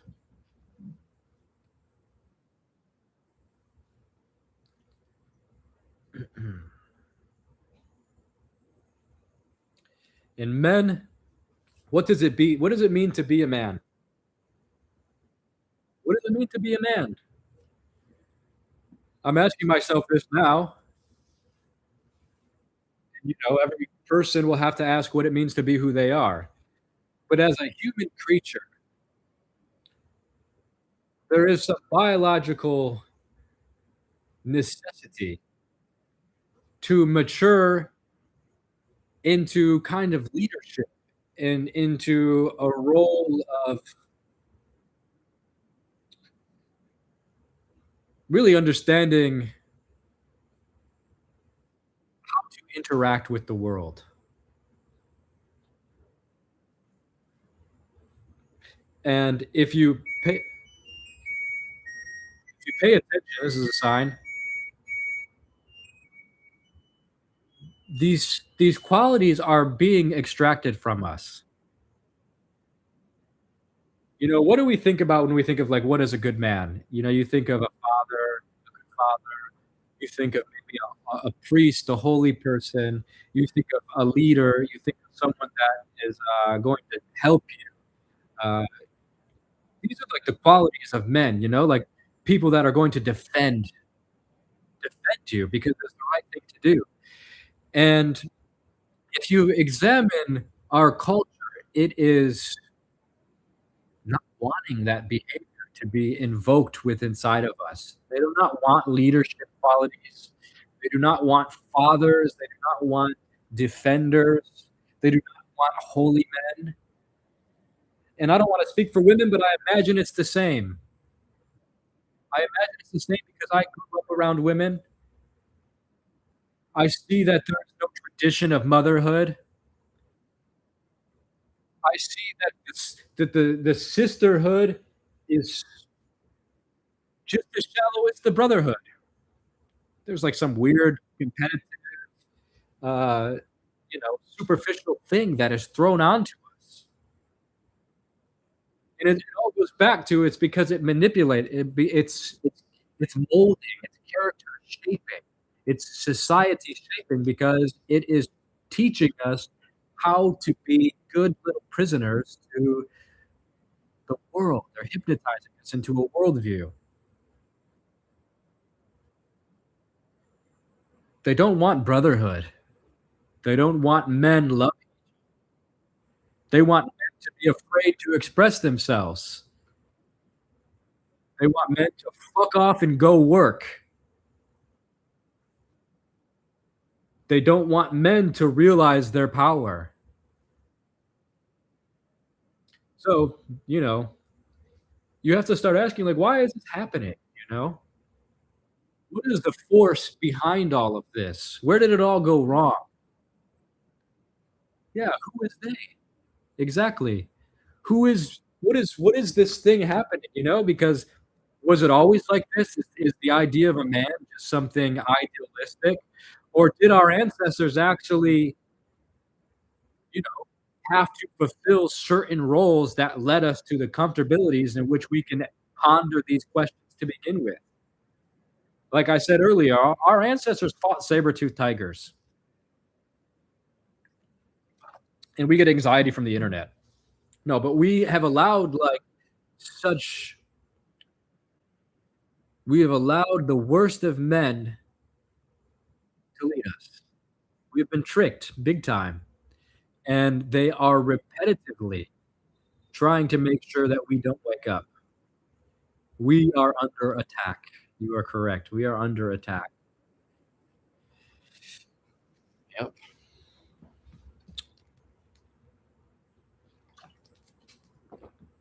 We will wake up. Yeah, people are waking up, I think, right? How many people are in this room? 200 people? At least us, right? If 200 people are awake in one single place, that's not a little spark. 200 people. How many people do you know in your life? That gets exponential real quick. All we have to do is have the courage to be leaders, to be spiritual people, to look out into the universe and say, hey, this human world that you're trying to convince me and to be a slave of is small. And I am bigger than the chains you're trying to put me in. That's all we have to do. And it's the truth. Paradise is available as soon as we realize we're not slaves. We are actually in control of this world. But, we're hypnotized. My eyes hurt from so much screen time. Dude, my eyes are, yeah. I think I'm just digitalized at this point. Digitalized.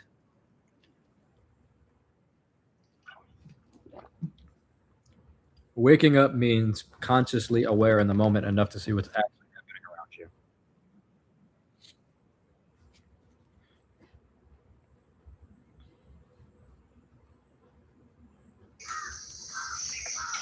Got a message from Bhavani Baba.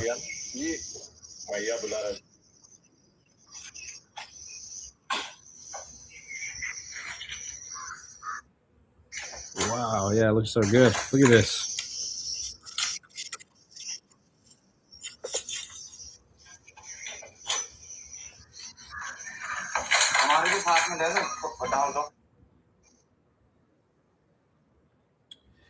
Wow, that looks very nice. It's coming along so well. It looks so good. I love it. He's building a Havan room. We're talking about spirituality. We get a message from Bhavani Baba, who is not participating in the world that we are participating in. He's off in the forest doing spiritual practice. It's good to have these people in our life to slap us awake so that we remember that our life drama that we're caught in is not the full picture. Glory to God. Glory to God. You're right. Do you FaceTime some of us? Oh, dude, I hate talking on the phone. Truly. I hate when people call me. I would rather just send you voice notes and we talk when the time is convenient. Like, unless it's something that we need to talk about, I hate talking on the phone. I can't explain why, and, like, I feel like it offends people, but it's just like, "Do you have to call me?" I'm a chiller, you know? I'm always chill maxing, and, like, you're taking too much energy from me, brother. Calling me, like, yeah, send me some voice notes. I'm down with voice notes. I actually that's I like voice notes because it's like we get to hear each other and feel the emotion.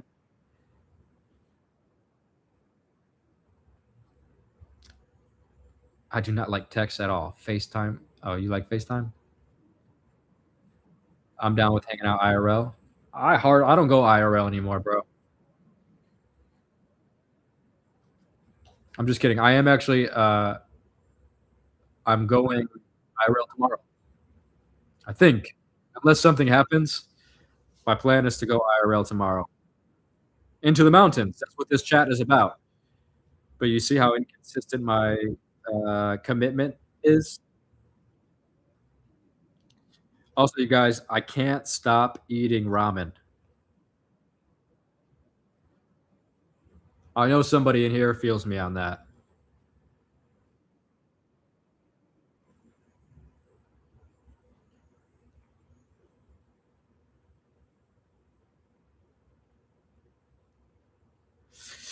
Do I want a coffee? It's only noon here. I know for a lot of you guys, it's probably nighttime. For some of you Indians, I know you guys are just having morning time. Hey, are any of you guys from Mumbai? Anyone in here from Mumbai? I ignited something within you? Good. Your guru from many lifetimes has kept his promise to ignite you in every life, and he's using me to do it in this moment. He's doing it in all moments, but sometimes you're not paying attention. The gurus are keeping their promise, man. The Buddha has kept his promise. All the bodhisattvas that said they're not going to stop until every being is awakened have kept their promise. When you order ramen, the bodhisattvas are praying for you. And I'm praying for all of you. And I'm praying for myself. I'm praying for the bodhisattvas. Yesterday, someone made a joke saying, "Oh, you should pray for the devil." And that's right. You know, we should pray for the devil. That's actually, what is prayer? This is an interesting question. And I love thinking about this question because, again, we just accept things without actually thinking about them. We think of prayer and we think, God. I remember when I was praying when I was a kid. I used to pray before bed. Now I lay me down to sleep. I now I lay me down to sleep. I pray the Lord my soul to keep, and if I shall die before I wake, I pray the Lord my soul to take. Amen. I used to say it every night on my knees like a little boy on my bed. And then I remember beginning to pray like for baseball. God, let me win baseball. Please let me win my team win. Let me be good at baseball. And then I'd be like, I'll do whatever you want if you let me be good at baseball. And so like this is what I thought prayer was my whole life. I've never examined what prayer actually is.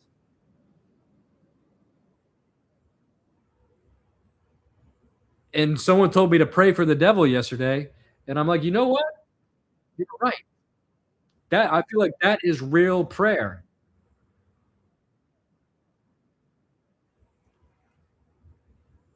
Pray for the devil. And you know, when I was walking up Kedarnath, which is this 12-hour mountain trek to this ancient temple in India, it was miserable. It was so hard. And every single thing in me was questioning, why are you doing this? You are from America. You don't have any connection to this Kedarnath temple. I don't even really know the full story good enough to feel inspired by it. I don't know. Here I am. Why am I magnetized to the places I'm magnetized to? It starts raining. Oh my God, it's fucking rain. I don't know if I can make this 12-hour. Every single thing that your brain can think of, every miserable thing comes to the surface. Now, once you are empty, all the bullshit has come to the surface and you keep going. This is when you can pray. This is what real prayer is. When you get to the top of the mountain and you are on your knees crawling, oh, fuck. And then you lift yourself up to peak and you see the temple and you see thousands of people praying. You say, God, my God is beautiful. This life is beautiful. All the bullshit I purged out on this miserable 12-hour hike, and now I'm here. I see the beauty of everything so clearly. My God, thank you. This is real prayer.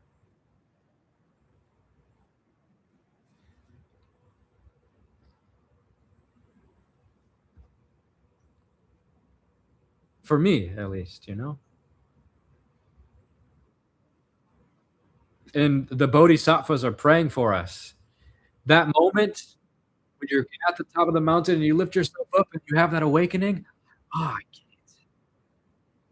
The bodhisattvas live in that space.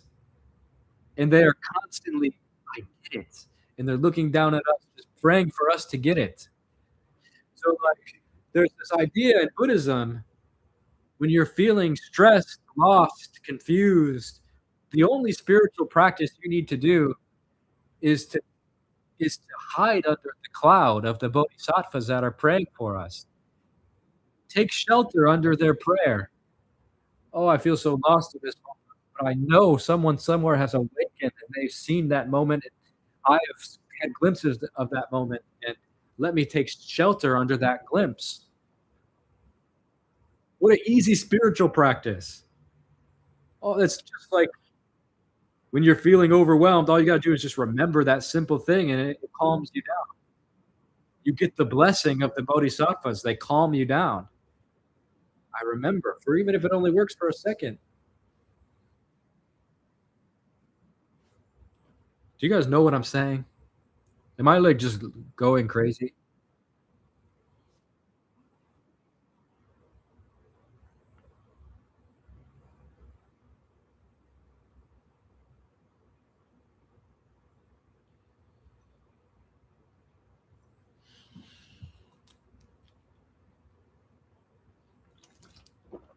You feel me?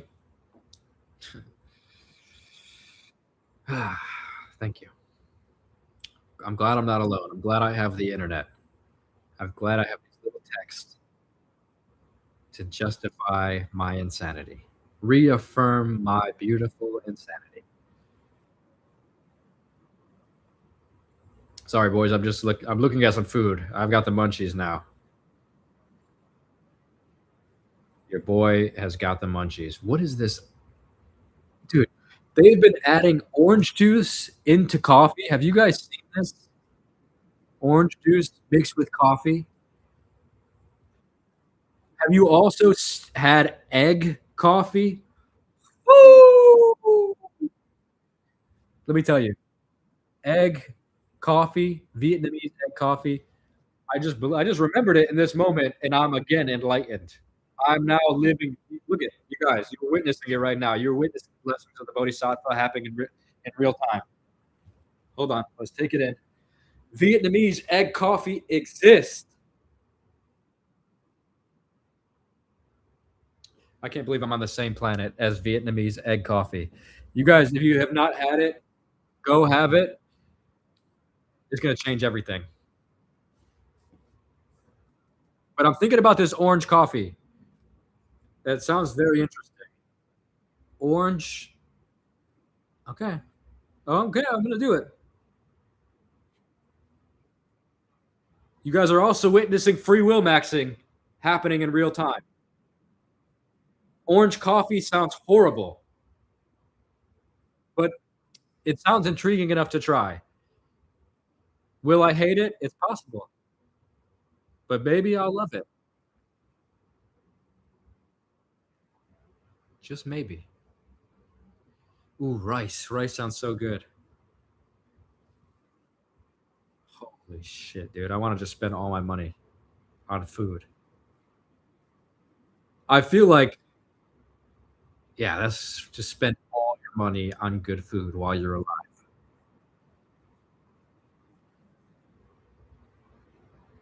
Someone in here's gotta feel that. I know I said a lot of crazy stuff this stream, but someone's gotta feel that.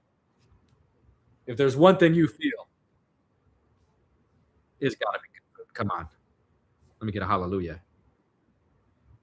Conley, you have been too supportive, bro. I'm your friend without donations. Don't feel like you have to donate. I love you so much, and I do appreciate the donations. If you got it like that, I will gladly, graciously accept it humbly as a as an internet wanderer. It helps me very gratefully. But please do not feel obligated ever to support me financially. I only beg to Ma Kali. That is I'm only a beggar from Ma Kali. But I appreciate your friendship and your love so much. And the support for this channel. Of course, these donations make it possible. But look,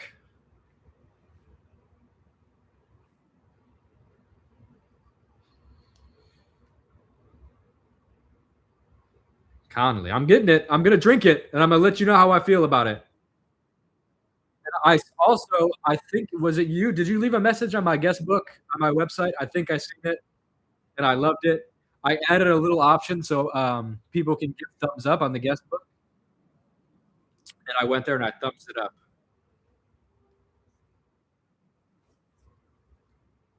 Conley, that's my boy right there.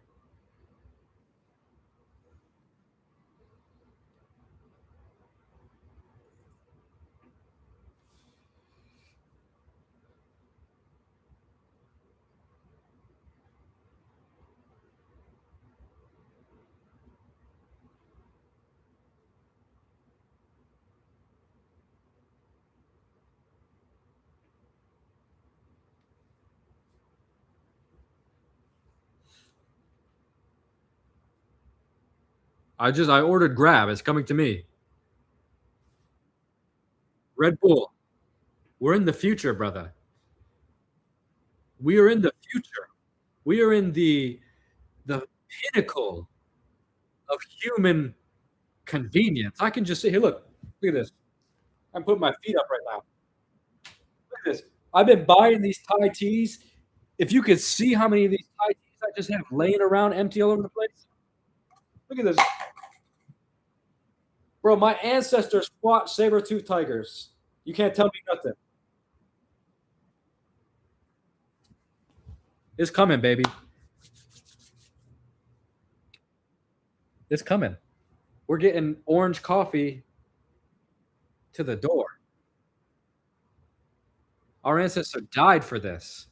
Human beings fought Neanderthals for this moment.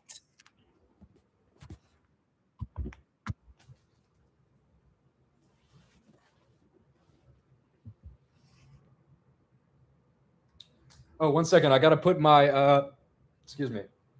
I got to put my laundry in the sun.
strange silence. Sit in the silence. It's uncomfortable.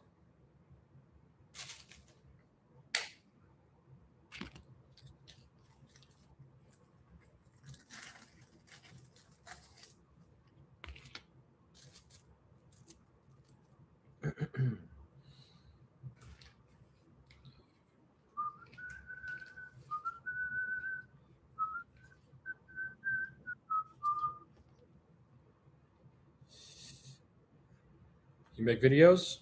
What kind of videos do you make?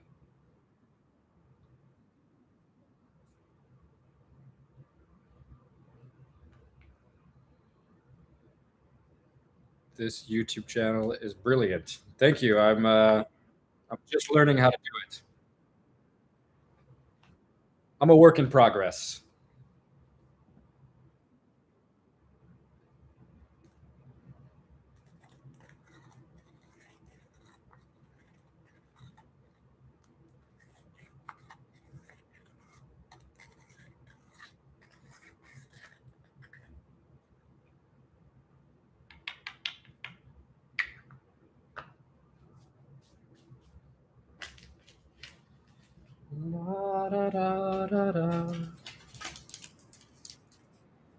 Khalifa.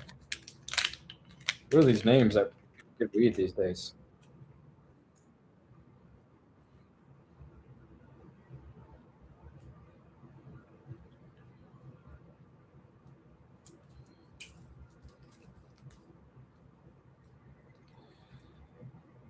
I don't mean to be like a weed connoisseur, but my God, dude, do I hate that fruity taste of weed.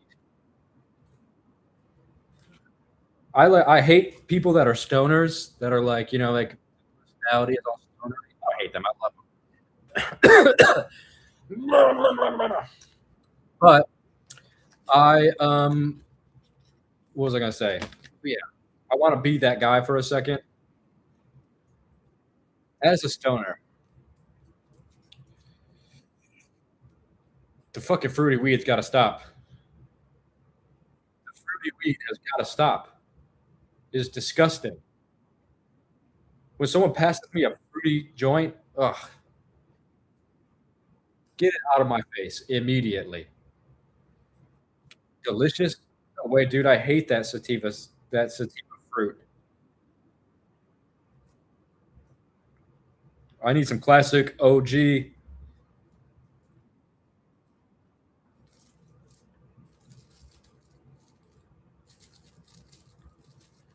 I'm still live. I'm trying to gain basic discipline to go live. That's not even hard. What am I doing anyway? I'm just sitting around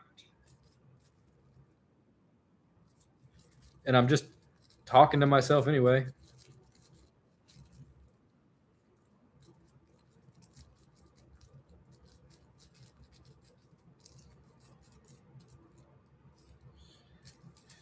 But I don't know. For me, routine is so hard. I don't have any routine in my life for a decade, more than a decade. My whole life, dude. I've never had routine. I've only had a couple normal jobs, but by the time I was 20, I was already starting YouTube. I was already had my own business, and my routine was structured on my own self. And it's never been consistent my whole life. I'm hopping around place to place. I've never spent more than 3 months in a place for the last decade of my life. It fucks with you a lot. I think it fucks with my body. I think it fucks with uh, my memory. Sometimes I don't remember like when I was where. And like I have memory clashes. Like I'll think someone was with me in one place because like for me, my travel experiences are not.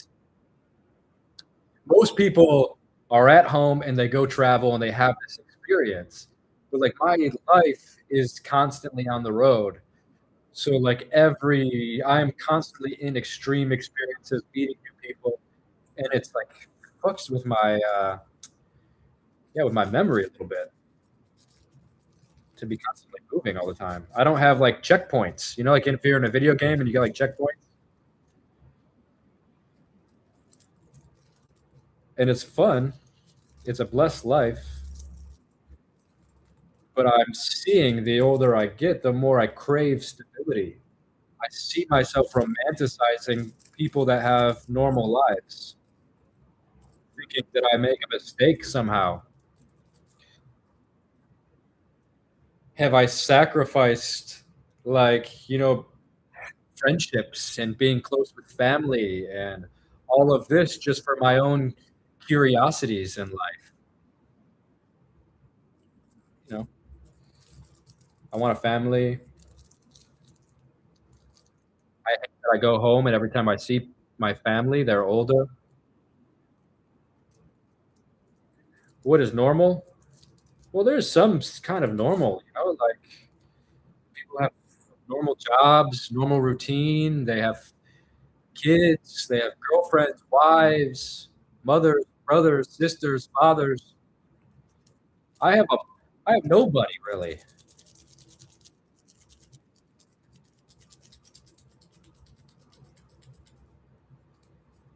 So I'm in a weird position. I'm in an unrelatable position. Yeah, I have lots of people. It's true, but it's interesting. I have lots of people that I don't know. It is a blessing in a way, you know, and I'm sure somewhere along the line, if we were to psychoanalyze myself, my need for attention in this communal sort of thing that I'm still feeling now can probably be traced back to why I even start a YouTube channel or why I even crave this sort of interaction. Why do I want to be on a screen where talking to people, you know? Because somewhere deep down inside of me, I crave love. Probably though, right? If we're going to like psychoanalyze the human behavior and the psychology, it's probably all just wanting to be accepted and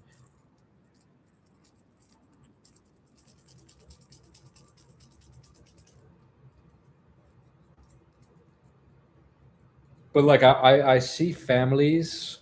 I don't want to be too old before like I have a family, like a wife and a house and a dog. People are trying to escape that, but actually I feel like I now have the I now have like the experience of understanding the world that I feel like I can lead a family. I might not be like buff or look like some a fucking, you know, I don't got like a dad bod and stuff, but you know, like I have the mind to lead a family, to be a good dad and a husband and stuff. And I want to be able to express that now that I am capable of it before I get too old. I don't want to be like 50, you know, and like be some old guy with a young kid.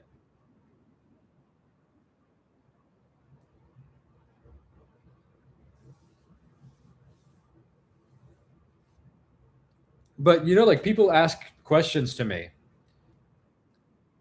and this is like a big lesson actually. Now that I'm entering my 30s and well, in my 30s, like you know, I'm getting into them. People ask me like, "What is the most spiritual place you have been?" What is like, you know, you go to all these temples. I've been to the tomb of Jesus. I've been to Kedarnath and temples in India, and I've been to where the Buddha sat under the tree. I've been to the tomb of Abraham, the father of all of the three main religions of my culture, my country, you know, my people. And you know, I've been to all these holy places. And when I reflect, okay, which one was the most holy? None of that stuff pops in my head. The thing that pops in my head is my grandma's house. There is no temple that I can reflect on that is more holy than running around in my grandma's yard or like a 4th of July barbecue with my family, you know? It sounds so stupid and almost anti-spiritual, but this is like truly. I feel like the answer is so simple that we need to make it big. It's on a mountaintop after a 12-hour hike in India. You got to go to Jerusalem and see where Jesus was crucified before you can understand. It's not there. Oh, maybe it's at the tomb of Abraham. It's not there. Well, maybe I'm going to go back and this. Okay, maybe here, you know, or maybe it's like really is simple, and it's like the human game is to fall in love, have your own little world, and there's like some fulfillment in that, spiritual fulfillment.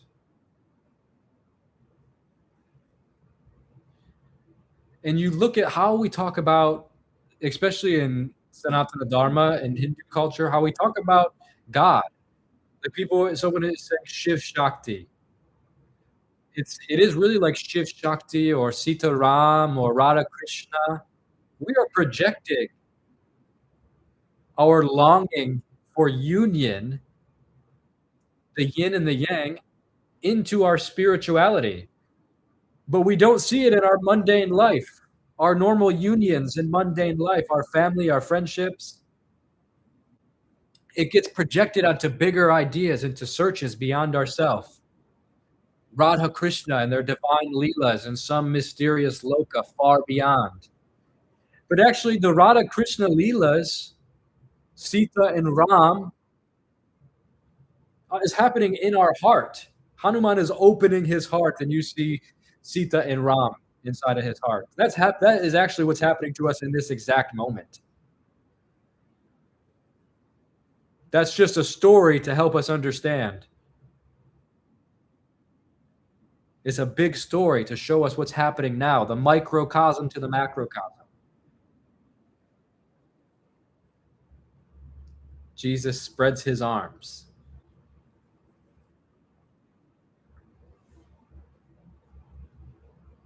Going to bed. Good night. Good night, Conley.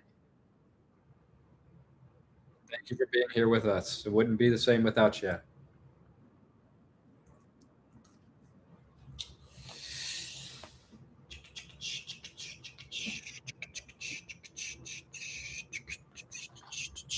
No, I'm going to wait for this one. I wanted to, but I can't. Got to control the impulses a little bit.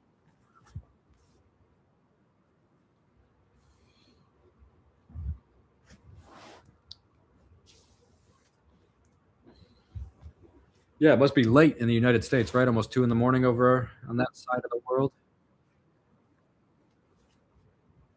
Thank you, Conley. I'll let you know. I'll let you know how it was.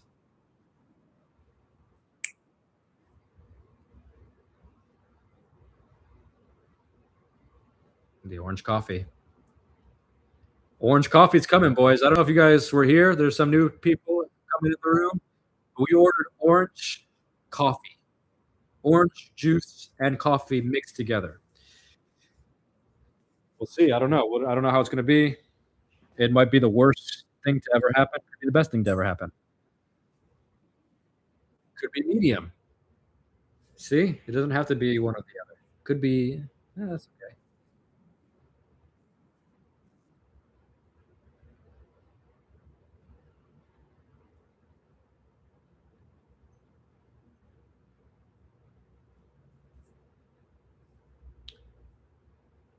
Try it so we don't have to. I will try it. It's going to be here in 10 minutes. I posted this video of this church in Ethiopia, and the church has like a picture of Jesus in there, but everyone's mad that it's white Jesus. Everyone's like mad at me, like, yeah, oh, you're whitewashing Jesus. Jesus is a black African.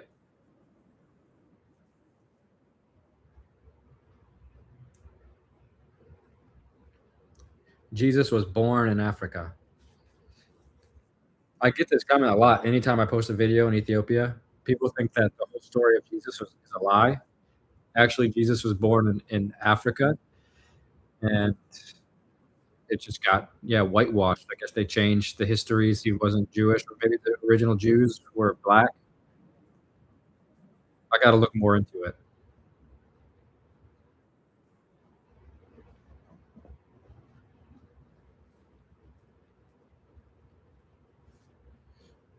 $7.39 in Poland. Good morning, Poland. Hold on, I got something for you.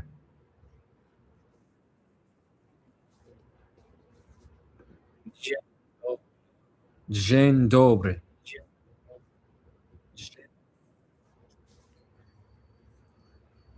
Yeah, Polish ancestors. Nice. I would love to go to Poland one day. I want to go to the countries that I don't even think to go to. Like, for example, I've never even thought to go to Poland.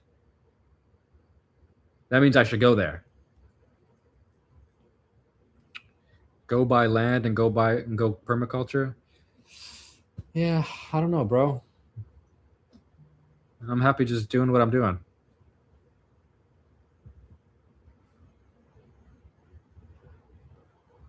Oh shit, you guys, it's already here. The fucking dude got here like Speedy Gonzalez.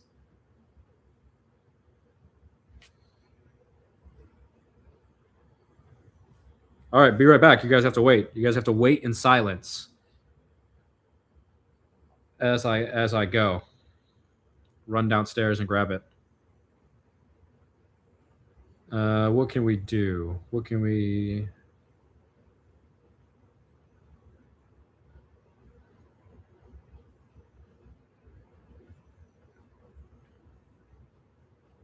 Here, look, we're gonna do this.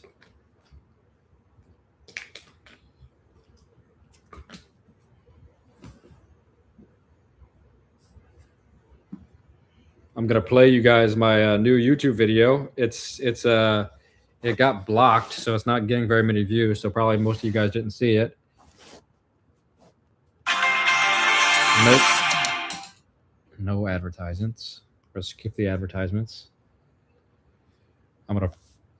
Can I see it? Let's see if we're gonna try to do it like this.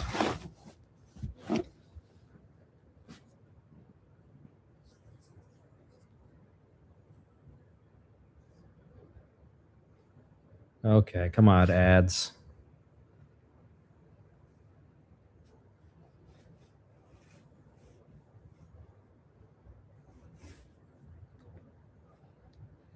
And they cut their skin to look like crocodile skin, and they also Okay, hold on, I'll eat restart it. We're a minute in. This is Papua New Guinea. Okay, I'll be right back. And along this river, I found a village where men scar themselves to look like crocodiles. This is the Yatmul tribe, and the crocodile is their spirit animal. When you say crocodile hunting, like we're gonna capture and kill a crocodile? And when I got here, I had no idea that they were going to take me to hunt one with our bare hands. We got to jump in the water and grab it? Yeah.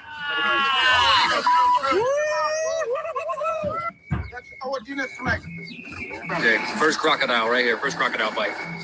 Before that happens, come with me and let's explore the village. We'll say what's up to the people, and then we'll go crocodile hunting.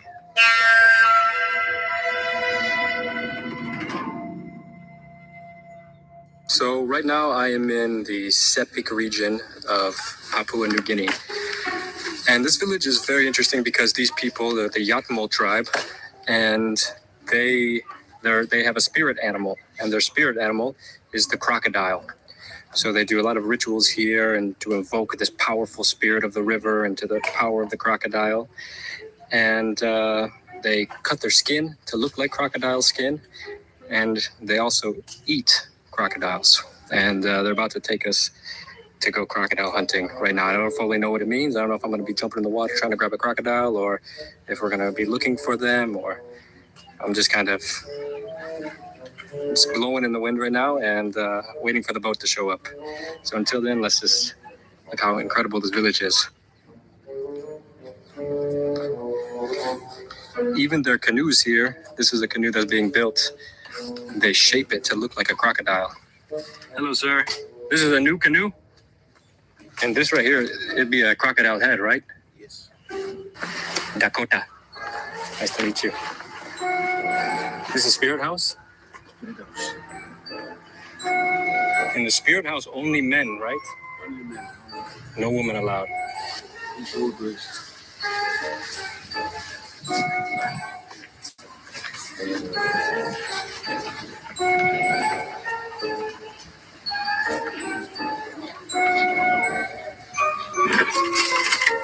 in here is where you guys do all the decisions with the community.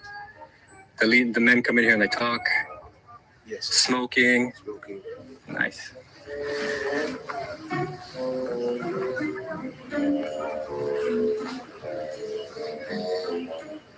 The art here is incredible. Super unique. Okay, Elijah, I think the boat's here. Nice to meet you. Okay, coming. The boat's here, so. I prepare you the book. I give one is already, so you're going to wait this one. Good, right? Cool. Oh, these boots are all squishy inside. Yeah, they wear them to do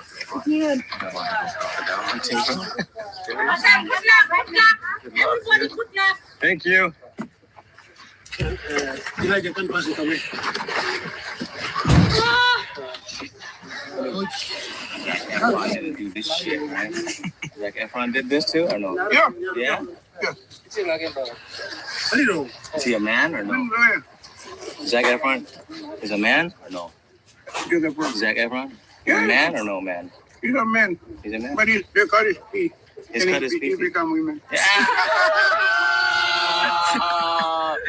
Zac Efron. Our guide, Cero, back here. If you ever come to Papua New Guinea, this is going to be your guide right here, Fist Pump. And he was Zac Efron's guide too, for Zac Efron's TV show.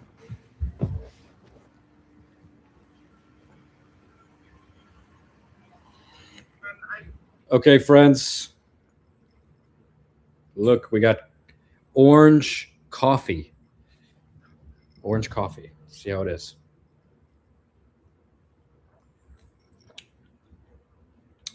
It literally just tastes like orange juice mixed with coffee.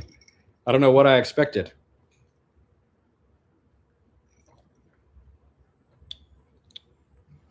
I don't know if I like it.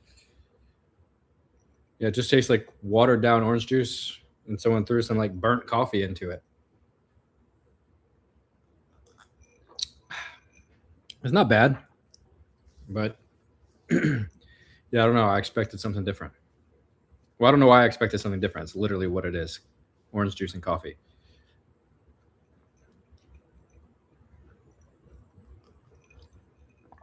I keep drinking it hoping it's going to taste different. I was like expecting some like fancy, you know, like how the girls make all these drinks. Oh, the egg coffee is way better, dude. Not even like close. But you know, like sometimes you get like a vanilla coffee and it's just like, ooh. For some reason, I don't know. Like I love orange juice. I thought like, hey, you know, orange juice coffee. That's a weird combination. Yeah.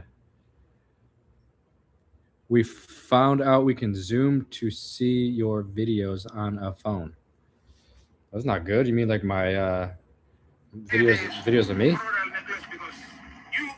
must support to killing in my tradition so that we must catch the crocodile.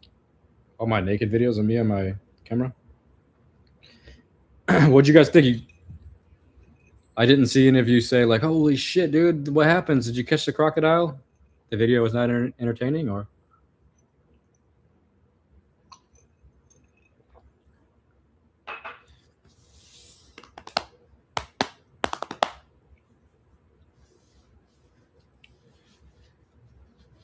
you can't wait to see what happens in the mountains.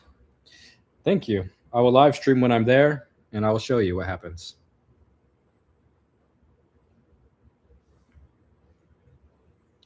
You know, I sometimes like will wipe my face on my shirt if I'm sweaty or like if I drink something. And I never thought anything of it, but like I'm seeing it on camera and I'm like, oh wow, dude, I look like I have zero fucking manners. Like I was raised in a barn. Do other people do that? Every time I see myself do it on camera, I'm like, Jesus, dude, you look like an animal. but sometimes it's fucking humid here in Bangkok. I don't know if you can tell, but like it's sweaty. Who gives a shit? Yeah, you're right. But I want to look handsome, you know? I want to look respectable. Got women in here, brother. Don't you care about women? Don't you love women? Gotta have some self-respect on some level, bro. The way you present yourself.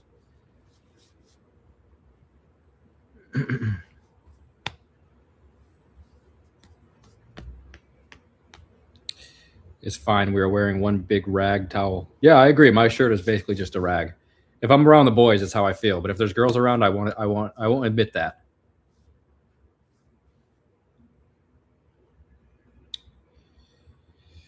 Would I smoke a chillum again? Yeah, I'll smoke chillum again.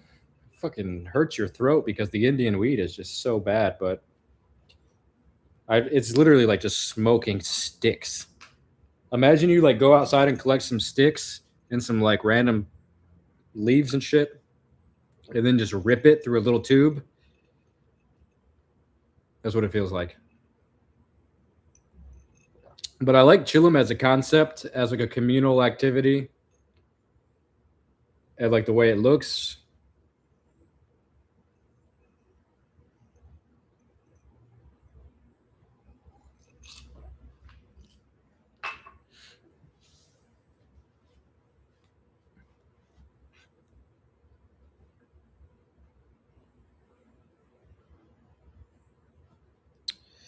I'm not familiar with Doka.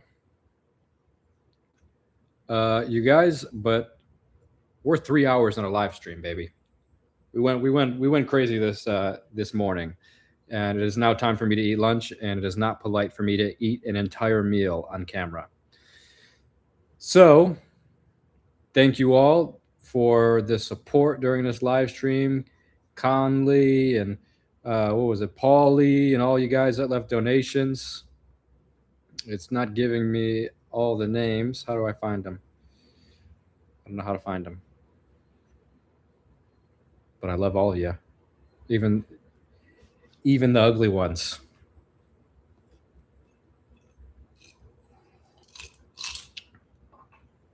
New videos coming. Live streams coming. Everything's coming, okay? The earth is still spinning. Okay, love everybody. And I also love things that are not people. Rocks, wind, other things, coral reefs. Yeah, that's it. See ya.